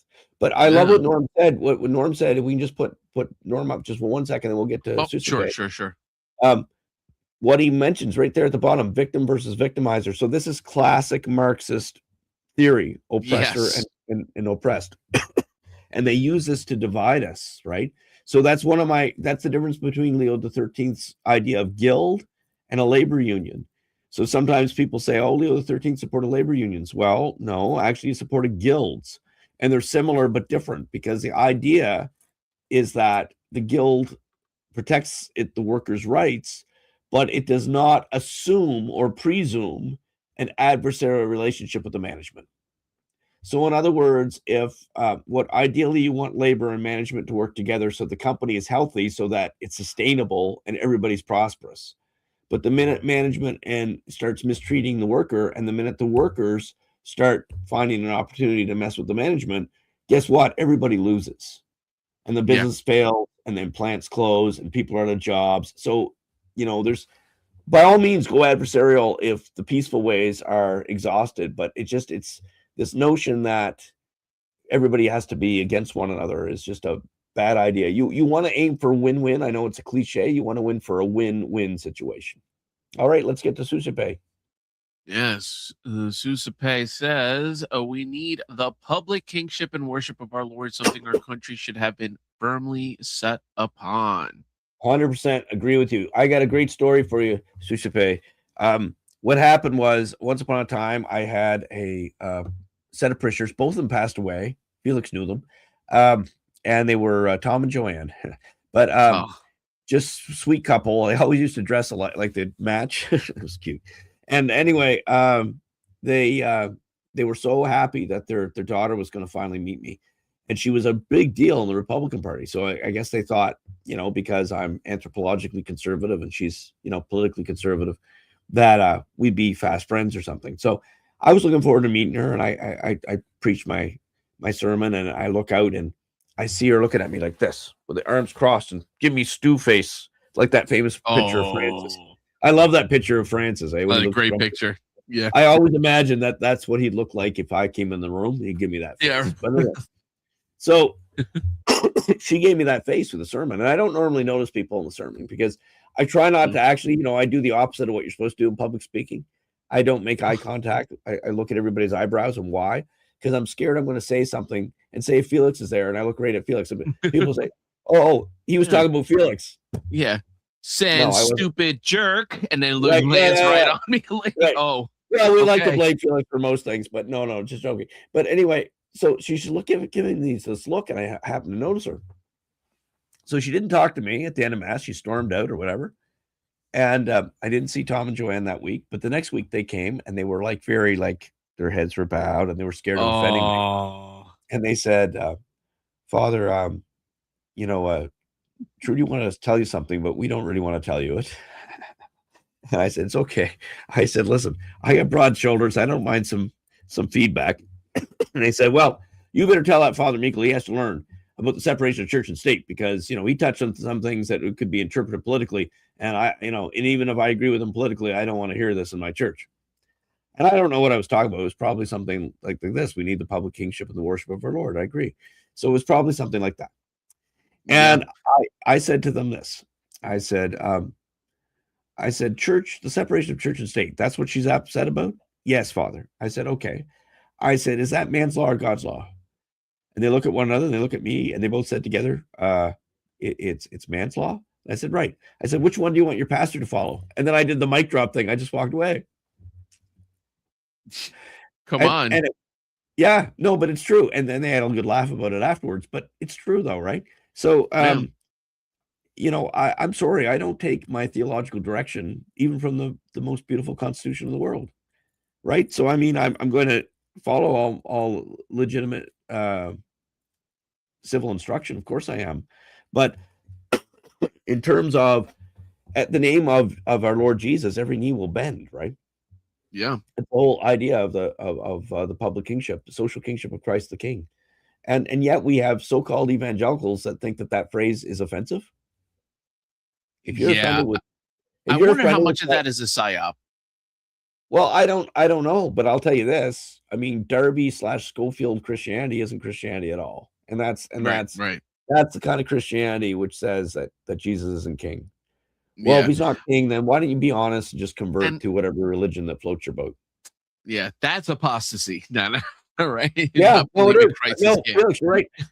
So Right. again, my line That's is, not heresy. do Yeah. they believe in the same God? And if they deny the kingship of Christ, they don't believe in the triune God. Amen. So yeah, To your point, I'll tell you what, or to Sisipe, what he's saying here, it's like I remember maybe a few months ago there was like this article, it's like new monument being built. Click here, and I yeah. click it, and it's Atlas, right, or whatever, right? Is that what it is? The guy who's carrying the world I on his care the earth. shoulders. Yeah, that's Atlas. All right, okay, cool, all right, and then of course, parallel to that, if you do a deep dive into the Statue of Liberty, you actually come to find out that it's kind of Lucifer, right? Yeah, okay. I don't know how solid that is. I'll leave that up to your interpretation. I kind of believe There's it. a whole show on that too. But I mean, Yeah. your problem is you run into folks not wanting to, like, there's two types of definition of freedom, right? There's the freedom of Lucifer that says do what thou wilt, Do what thou and wilt. then Yeah. Eat whereas the apple. the Christian idea of freedom is the freedom to do the good. Yeah, you know what? It's funny because once you said that, and actually, I'll tell you what, maybe the past 5 years really reinforced that because I've heard that argument before. It's like, oh, it's the freedom to good, and I always thought that sounded corny. Like, you know what I mean? Like as a kid, I'm like, okay, fuddy duddy, whatever. But as in the past 5 years, when it was like, if you try to say the truth, you get arrested, Right. canceled, Yep. ostracized, all of that. You're like, oh, and then it really clicks. Like, yes, it is the freedom to do good. But Right. but to his point, what I was saying is like, wow, why can't we have like a monument? It doesn't even have to be Jesus, although I would love a beautiful monument of Jesus.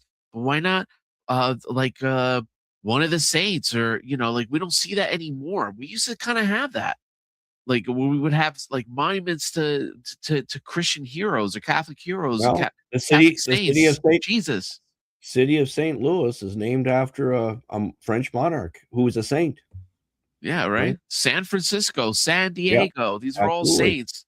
Yeah. It's just a soul name. you know. Yeah, no, I'm with you. I think it needs to be like that. It would be cool, like instead of the call to prayer, it would be like a quick The decade of Angelus, the rosary, well, like the 5 times Angelus a day. three times a day it was the custom to hear the Angelus bell ring at 6, 12, and 6. 6, And then 12, and 6. everybody would stop and say the prayer. And it took like, I don't know, 90 seconds, if that. But So, right. I mean, yeah, that's what a Christian town should consider doing. oh So we yeah, got and then next. Oh, yeah, so we good. do. I know. I gotta. Right. Yeah, this is my fault. I'm You gotta now let poor keeping you father here. go. I But know. anyway, I'm so sorry. Norm says that's all right. clashing cultures versus cultures that respect each other and enhance each other with a variety that is not based on differences but on cooperation and mutual good. Yeah. Absolutely. Yeah. And that's what I'm saying. Like the thing is, I just wish that if you were an unbeliever, you'd become a Stoic or something. And what I mean by that is not Mhm. necessarily like, oh, you have a book of Marcus Aurelius on your desk, but rather what I'm saying is if you're not going to be Christian, at least seek natural law of virtue and then be a good citizen. And actually serious Stoics are a lot more virtuous than a lot of people that call themselves Christian. Yeah. So I mean that's a lesson for us too, that moral praxis is part of any spiritual life. That's right. That's right. And Right. Sustipa says, Oh, "Thank you, Your Excellency." yeah. That clears it up. Ironically, a non-denominational Christian is a denomination. That didn't Right. even click with me at the time when I That's I brilliant. used to say that. No, it's true, but you know what? It's really frustrating because, like I say, the thing I run into is, well, I'm not a trad Catholic. I'm just a Catholic. It's Shut like, up. guys, don't you realize what kind of whoop that is? Like, you're just saying that, oh well, what I think is the real Catholic. Yeah, but the problem is, people that are there's no authority. Okay, if you're French, there's an authority over language. It's called the Académie de Français or something, right? So there's this academy that determines what words mean. But in English, there are all kinds of words that have different meanings in different contexts and even different operative definitions. In fact, it's a strategy of the left. If they want to get around something constitutional, they just, over a 10-year period, 15-year period, they start redefining the use of certain words. Like, for example, a well-ordered militia, right? With the Second Amendment and stuff like this. Right. So they try to redefine stuff. And sometimes they're successful. In the church world, they do a lot of redefinition of things. And and so non-denominational, when they say I'm just Christian, I'm going to say, well, you know what I say to them, Susipe? I say this. How many councils do you? Oh, excellent. You're just a Christian? Good. How many councils do you accept? Yeah. And then if they look at you with this dazed look like cow in headlights. Do you know what though? I'll tell you what, a lot of these people have been failed, me included, and I got lucky that I ended up finding the way. And right. But there's such a lack of education. This ties into Father Haygood's earlier point, where we don't know about the saint. Like, it's funny because, like, and I'm sure there's a lot of Catholics like this too, but people don't make the connection. It was like a eureka moment for me, for something that's always been there, but people don't make that connection that once the Bible, like the story of Acts, and it's like other stuff happens. Other stuff happens that you can look up and follow and stuff like that. But these are things that are not taught to us. And we think it's this vague history. Felix has brought up an awesome point. Okay. So if you're a Protestant tradition, you should take Felix's point. And it makes so much sense when I tell it to you. So, of course, the Gospel of Mark was written by Mark. He wrote the original Gospel of Mark in Latin. Now, I hear people screaming, oh, no, it was Greek. No, we know the original language was Latin, and we also know why. Because each of the Gospels was written to different audiences. And Mark's job was to write the Gospel to the Romans. And he was the administrative assistant of St. Peter. He left. His next job after that is he became the Bishop of Alexandria. And my goodness, is that a marvelous adventure? If you're a Protestant, you want to research this. This is just so cool from a history point of view. Don't even worry about the theology. Just the history is so neat. That basically you have three major Christian groups, all of them calling themselves Copts, that came out of that Church of Alexandria. Okay. So that is a beautiful history. Now, Mark had disciples. Polycarp, for example, is the disciple of St. John the Apostle. Clement, there's a number of early writings that these people knew. Actually, a lot of the church fathers, certainly the ante-Nicene, they call it, which means pre-Nicaea, they either knew the apostle or were a disciple of an actual apostle. And all this writing exists for you to read free today. There's a number of resources you can read the fathers of the church. And I would say, once you finish the scripture, if you love the Bible and you read the Bible, then read what the original teachers of Christianity taught. And a lot of our differences can be settled. Like, one of my arguments, to folks, like, why, like, when I look at someone like Ted Cruz and he's talking to me about temples and stuff, or like, he doesn't actually call me, I'm sorry, but if someone like him, right. I don't know, we might be great friends in real life. I don't know, but I have a feeling we'd I doubt it. We'd be hollering at one another by the end of it. But anyway, no, but I mean, the thing is, well, I mean, I like a lot of his political positions, but I think his theology is horrible. And so much to the point that I think he and I would both claim the other isn't really Christian. Where in the Bible does it say what? I'm sorry, Sisi, but what is he talking about? What do you see that? That was yeah. When put quote marks, exactly. Yeah, no, absolutely. So that's exactly the point. So so first, just to finish on the Cruz point, is you have to link whatever position you have to an authority outside yourself, right? And it's not sufficient just to use the Bible alone. For this reason, there are 60,000 Christian denominations. most of which call themselves non-denominational. And Hilarious. Yeah. so you have to say, well, okay, well, where's our first common ground? That's why I say, how many ecumenical councils do you accept? And if they give me a deer in the headlights or a cow in the headlights, whatever, then I have to explain to them what an ecumenical council is and what the early church was like in its first 300 years. And explain to them that they can read the same source material I have access to. It's all free online. Read the disciples of the disciples. Yeah. And that's just such an eye-opener. I know a Jehovah's Witness that got converted from reading the fathers of the church. So that'll do it. Add anything to that, or do you want to bring up Norm? Yeah, no, it's I did have a point actually.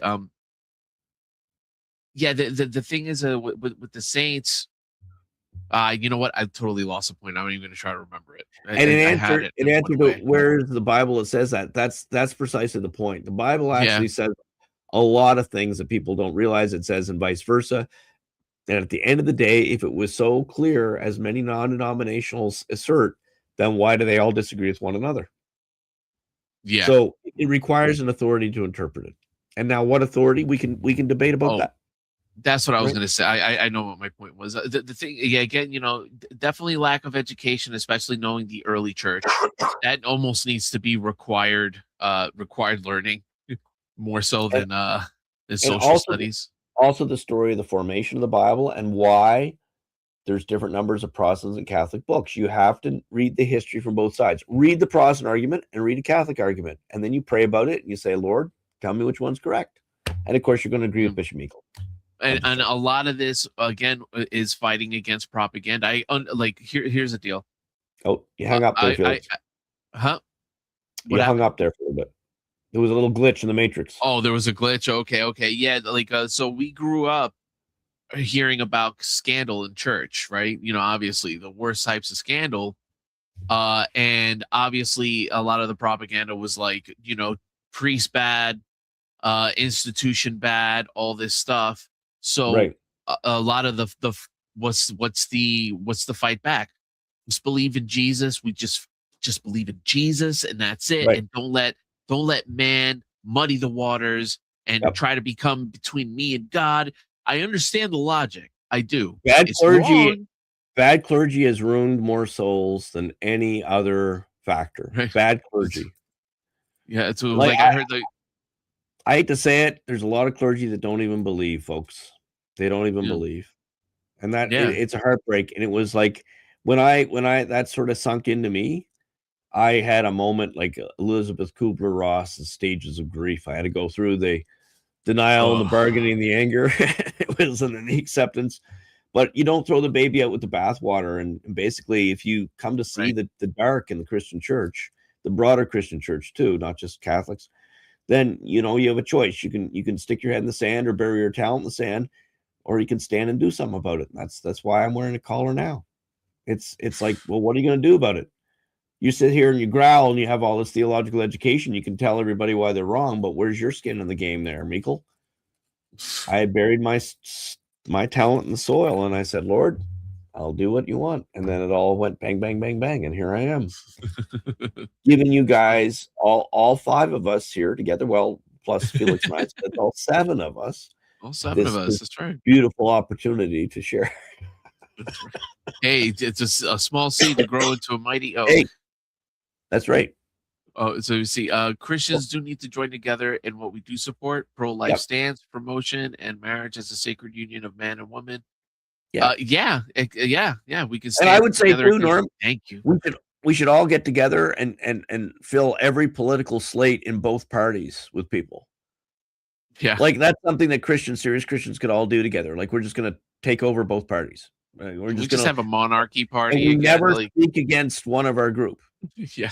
So I don't care if you're evangelical and I'm like, we don't speak against one another to get these things. Everything from the dog catcher to the congressperson should be somebody that's non-leftist Christian. Let's just get a Christian king party. A Christian king party. We'll nominate an actual king that's like God-fearing Christian. We'll find a real one.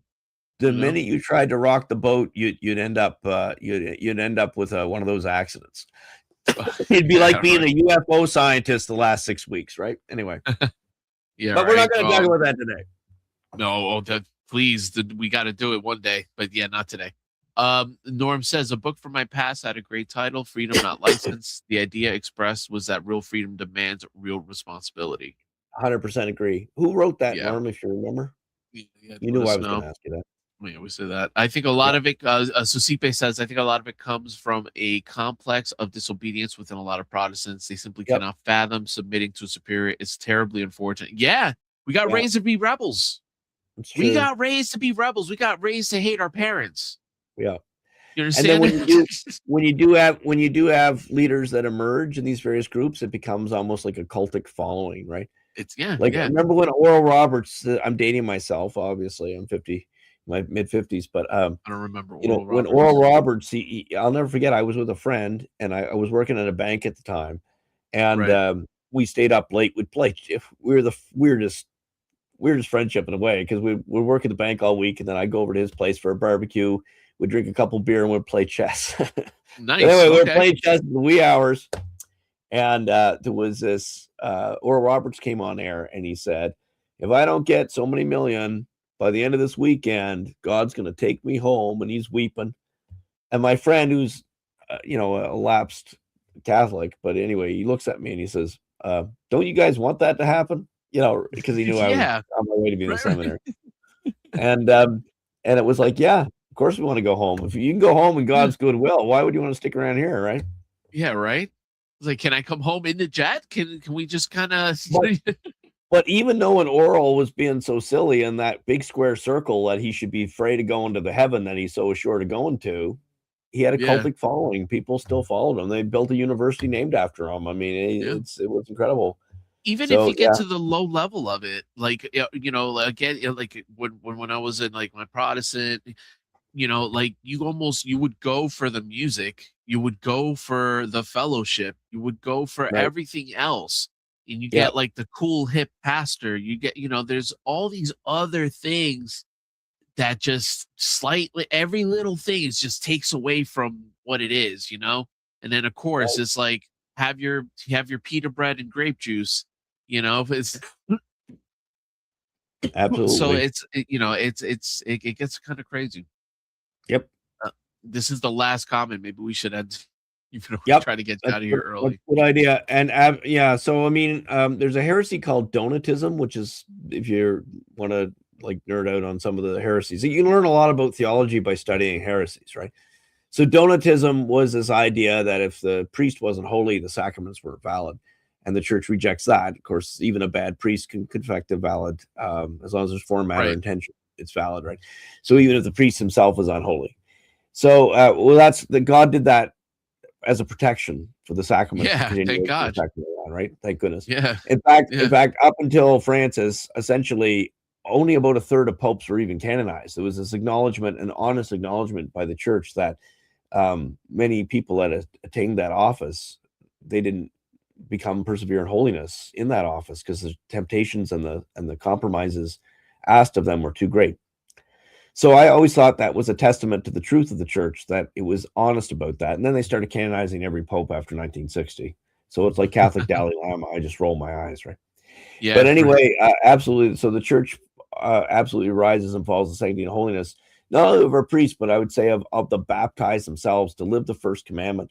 We have to go all John the Baptist. The great, it's very hard to understand our Lord Jesus without reflection on John the Baptist, who was the greatest of Old Testament prophets, even though he appears in the New Testament.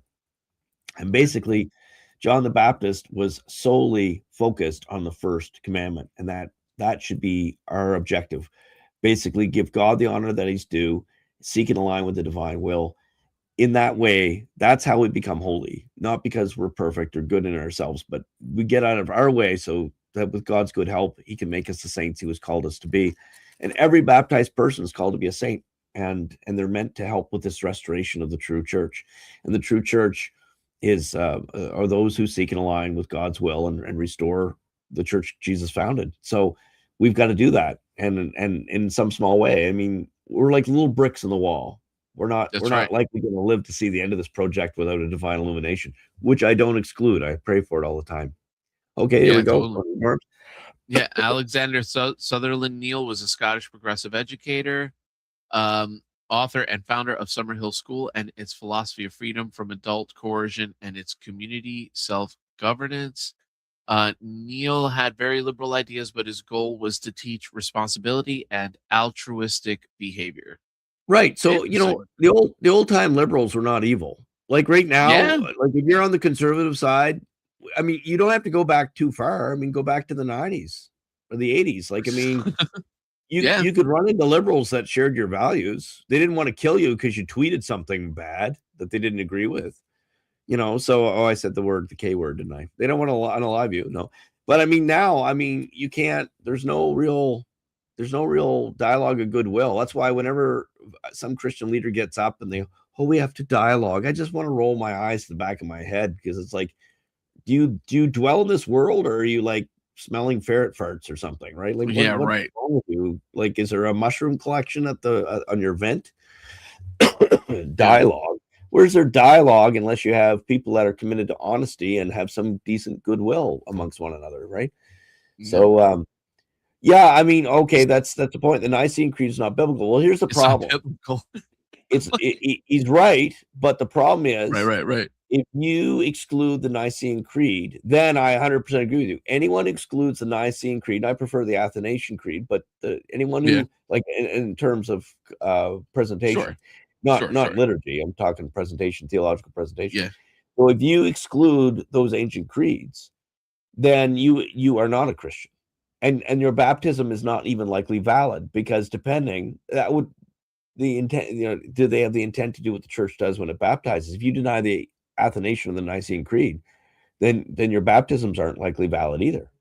So you can believe in what Nicaea taught without knowing it was Nicaea, right? So I would say to this guy, if the Protestant said Nicene Creed is not biblical, I would say, oh, okay, agreed, it's not biblical. Can you tell me, out of how many canons are in the Nicene Creed, like 21 or something? Someone can fact check me on that. I only know one, Canon 19. It says no women ordained. I like bringing that up. Anyway, no, but I mean, I know the general theme in the Nicene Creed, or the Nicene Council. And the thing is that it's not a long council. You can read it in the sitting, right? So I would say to the Protestant, I would say, well, what particular teaching do you not believe? What do you not accept? And then we'd hear what they say. And then my point is that without the Nicene Creed, Protestants don't have the Trinity, and they don't have the first steps of acknowledgement of the canonicity of their own Bible. So, and that sounds weird. So it was only about 4 years ago, I found this out. There are actually evangelicals, or rather non-denominationals, who do not believe in the Trinity because it's not in the Bible. Ooh. So that obviously those people, that gets crazy. Yeah, they're not.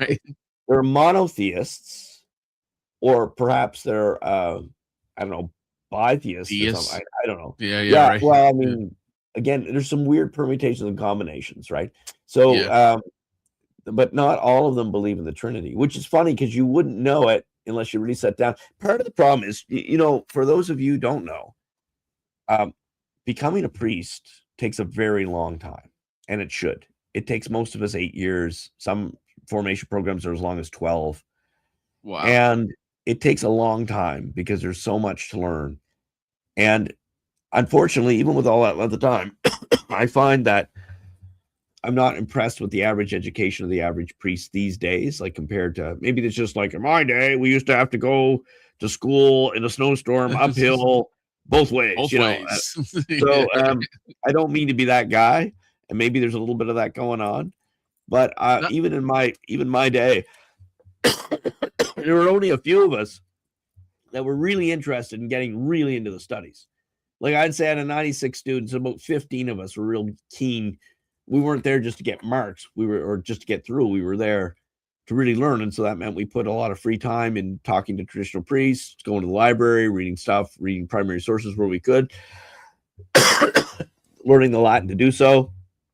And so there was a segment, I think our Latin class was optional. We had 5 students out of 96 that wanted to learn Latin. So, and we were one of the better Novus Ordo seminaries.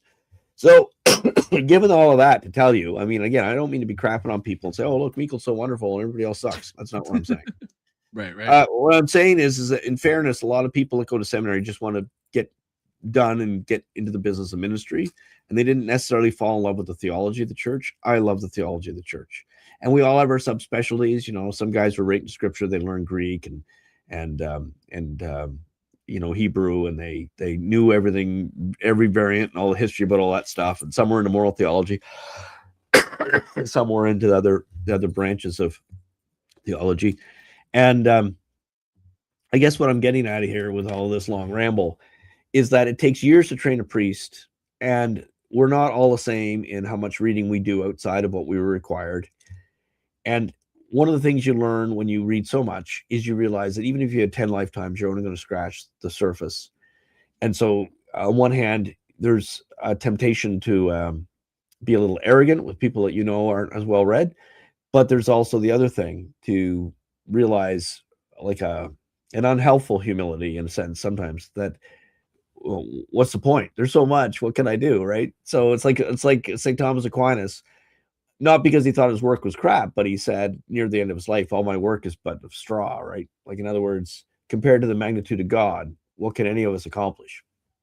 Yeah. All that rambling to be said, with all this education, what's a typical non-denominational person's background? So a typical Catholic background is an undergraduate degree in philosophy.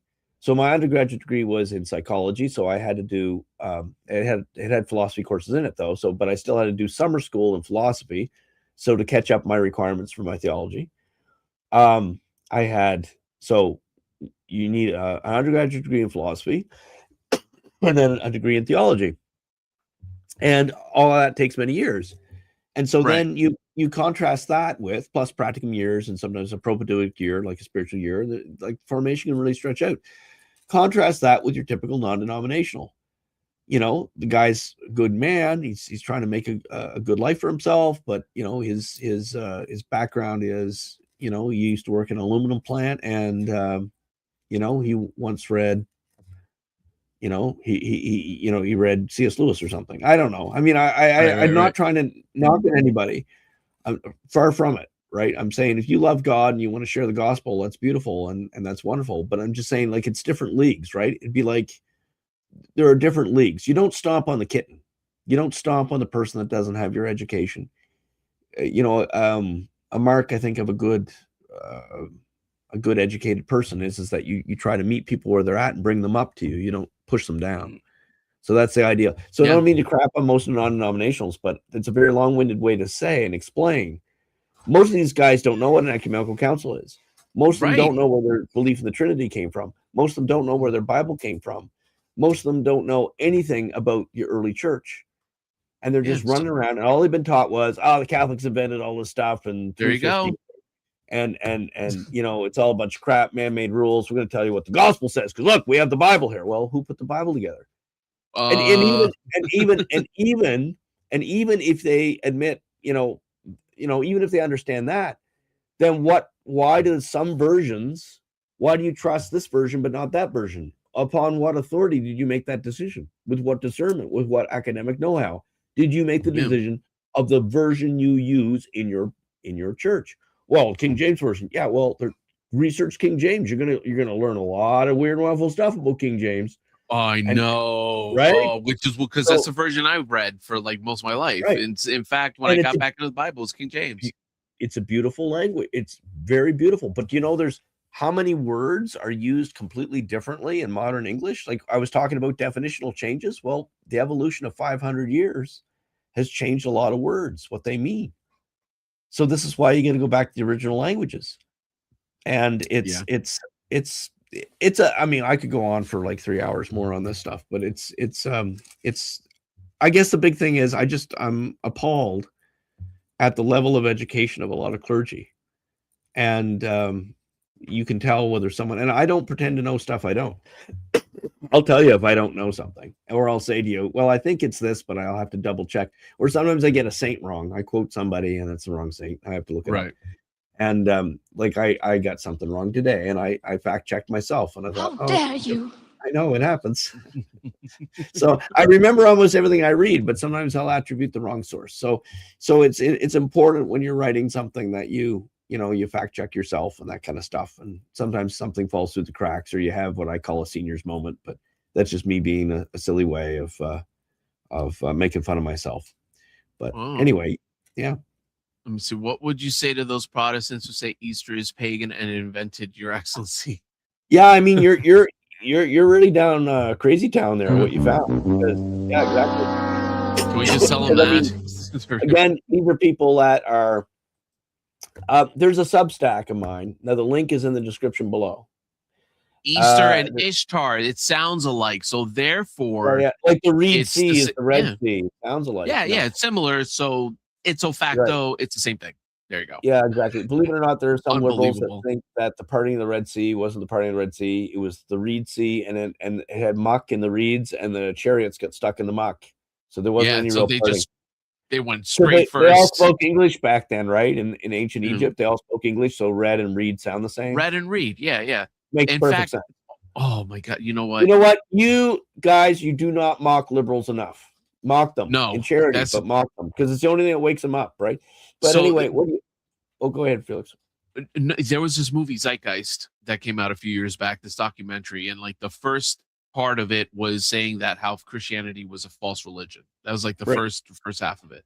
And this is actually kind of like a red pill movement in a way, sprinkled with this insanity. But one of their arguments was like that the Son of God was actually sun worship because sun and sun sound similar. And I was like, really, sun and sun in Babylonian, like that sun and sun was the same. It sounded the same if you were to translate it. You know, think it out a little bit.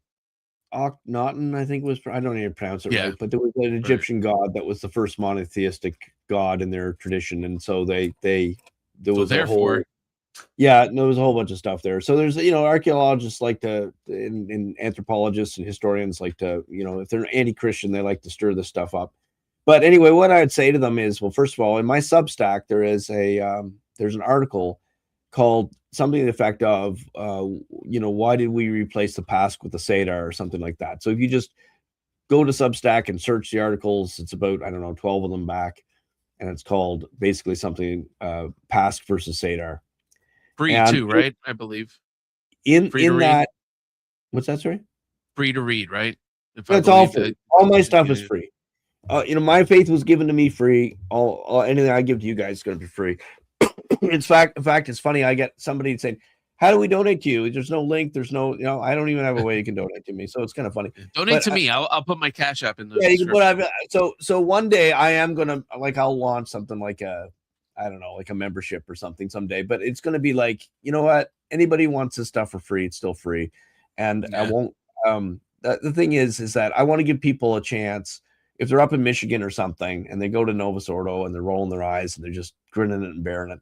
And I'm just going to suggest, hey, if you put $20 in the basket, why don't you give them 10 and send equal 10? And what's in excess of my needs, I'm going to put in the hands of one of these canceled priests that occasionally ask for help, or we'll do something. But when I actually do this one day, when I actually get off my butt and do it, it's going to be funny because people say grifter. And it's like, man, I've been online for how many years, and there's not even a way. You have no way even to mail me anything. There's no. It's just a matter of.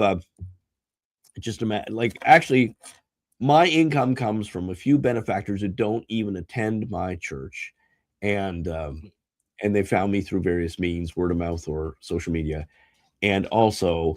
I have these little blue envelopes. I let the parish that I serve donate to me direct, and that's how I actually pay for all my living expenses.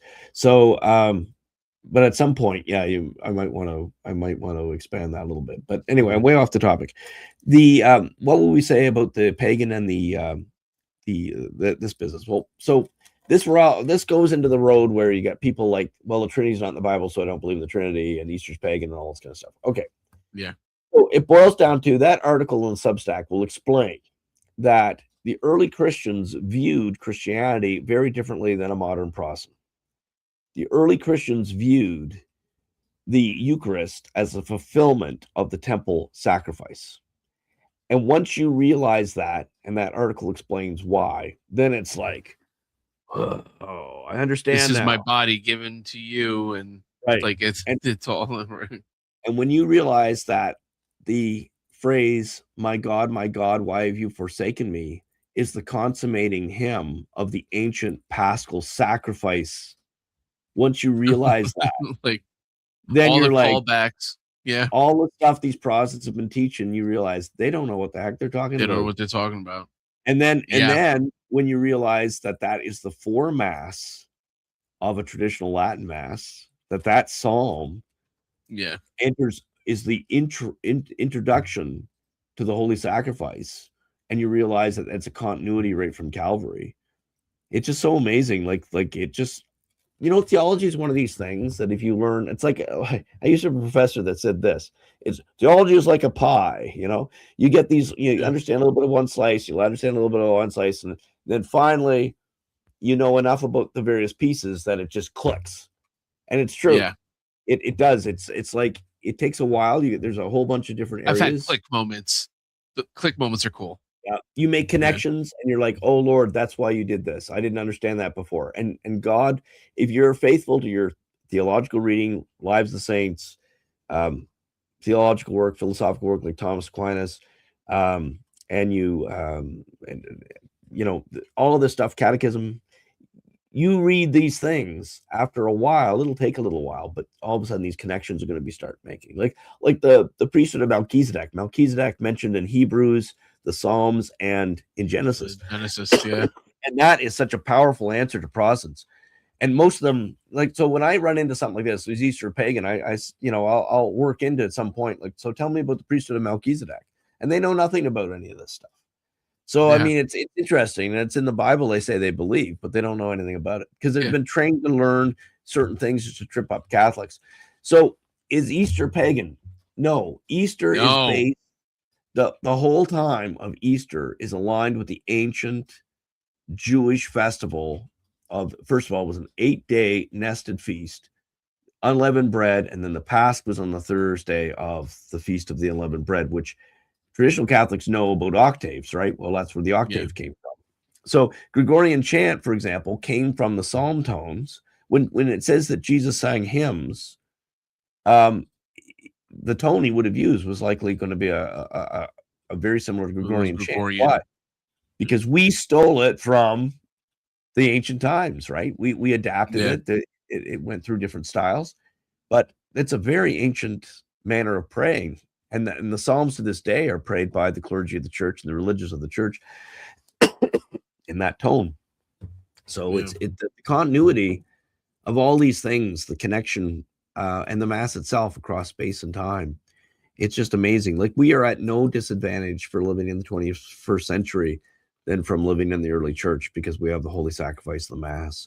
So when I come at Protestants like this at saying, God wants you to be free of whatever weird thing, like Billy Bob Bible tent told you that Easter's pagan and invented. Why? Like, because Satan hates you.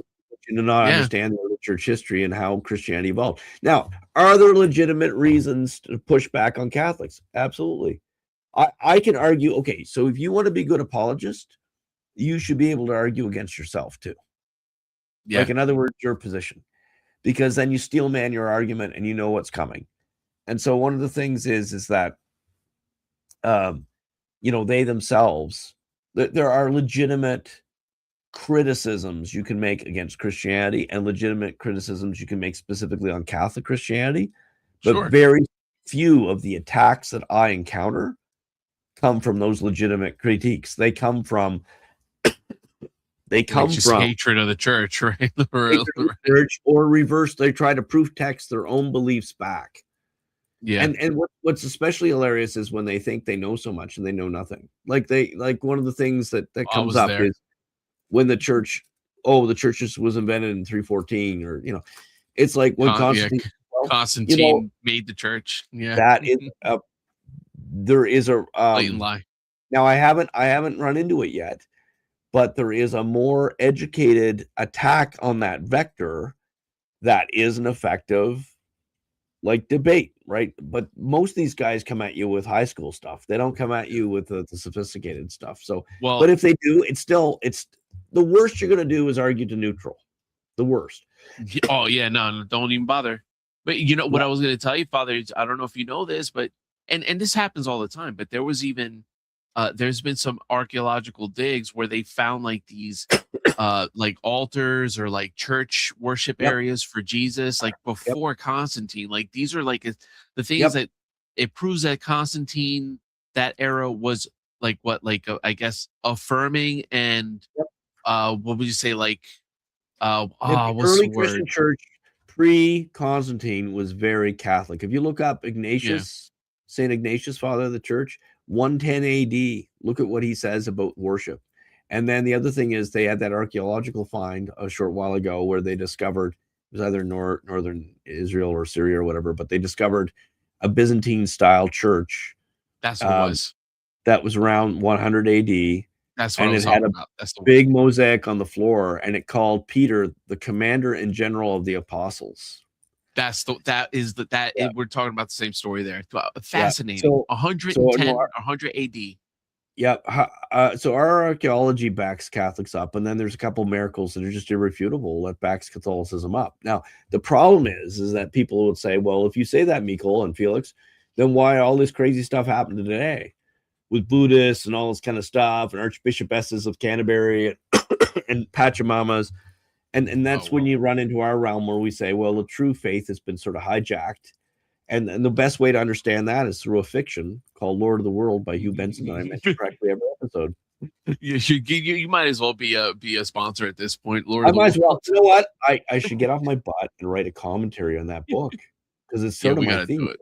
We just do a podcast series on it. I'm telling you, that'd be really cool. Well, Father LaFleur wants to do something like that, so maybe we'll get the three of us on there. That would be that would be cool. Wow. Well, there we go. Look at this. We even outlasted Sasipa. Good night. Good night, Felix and Your Excellency. Good night. Thank you both. Thank you, guys. Yeah, we went 17 minutes over, and I was going to try to convince everybody that I wanted to wrap up like at the hour point, but that's good. I know. I'm going to go to bed for a day and a half now. Oh, and I'll see those of you who are local to Tampa Bay. I am at Immaculate Conception for Stations of the Cross tomorrow. So God love yous. Oh, all right. So you want to close us out in prayer? You definitely. In the name of the Father, the Son, and the Holy Ghost. Amen. God, our Father, creator of all things, we praise and thank you for your gifts. We thank you for this time together. Help us to always incline our heart to your divine holy will, see the world and ourselves and the church as you wish us to see. And may Almighty God bless us and prepare us for this coming Easter season. In the name of the Father, and the Son, and the Holy Ghost. Amen. God bless you guys, and have a good night. See you next week, next Tuesday. I'll be all better. Good night, everyone.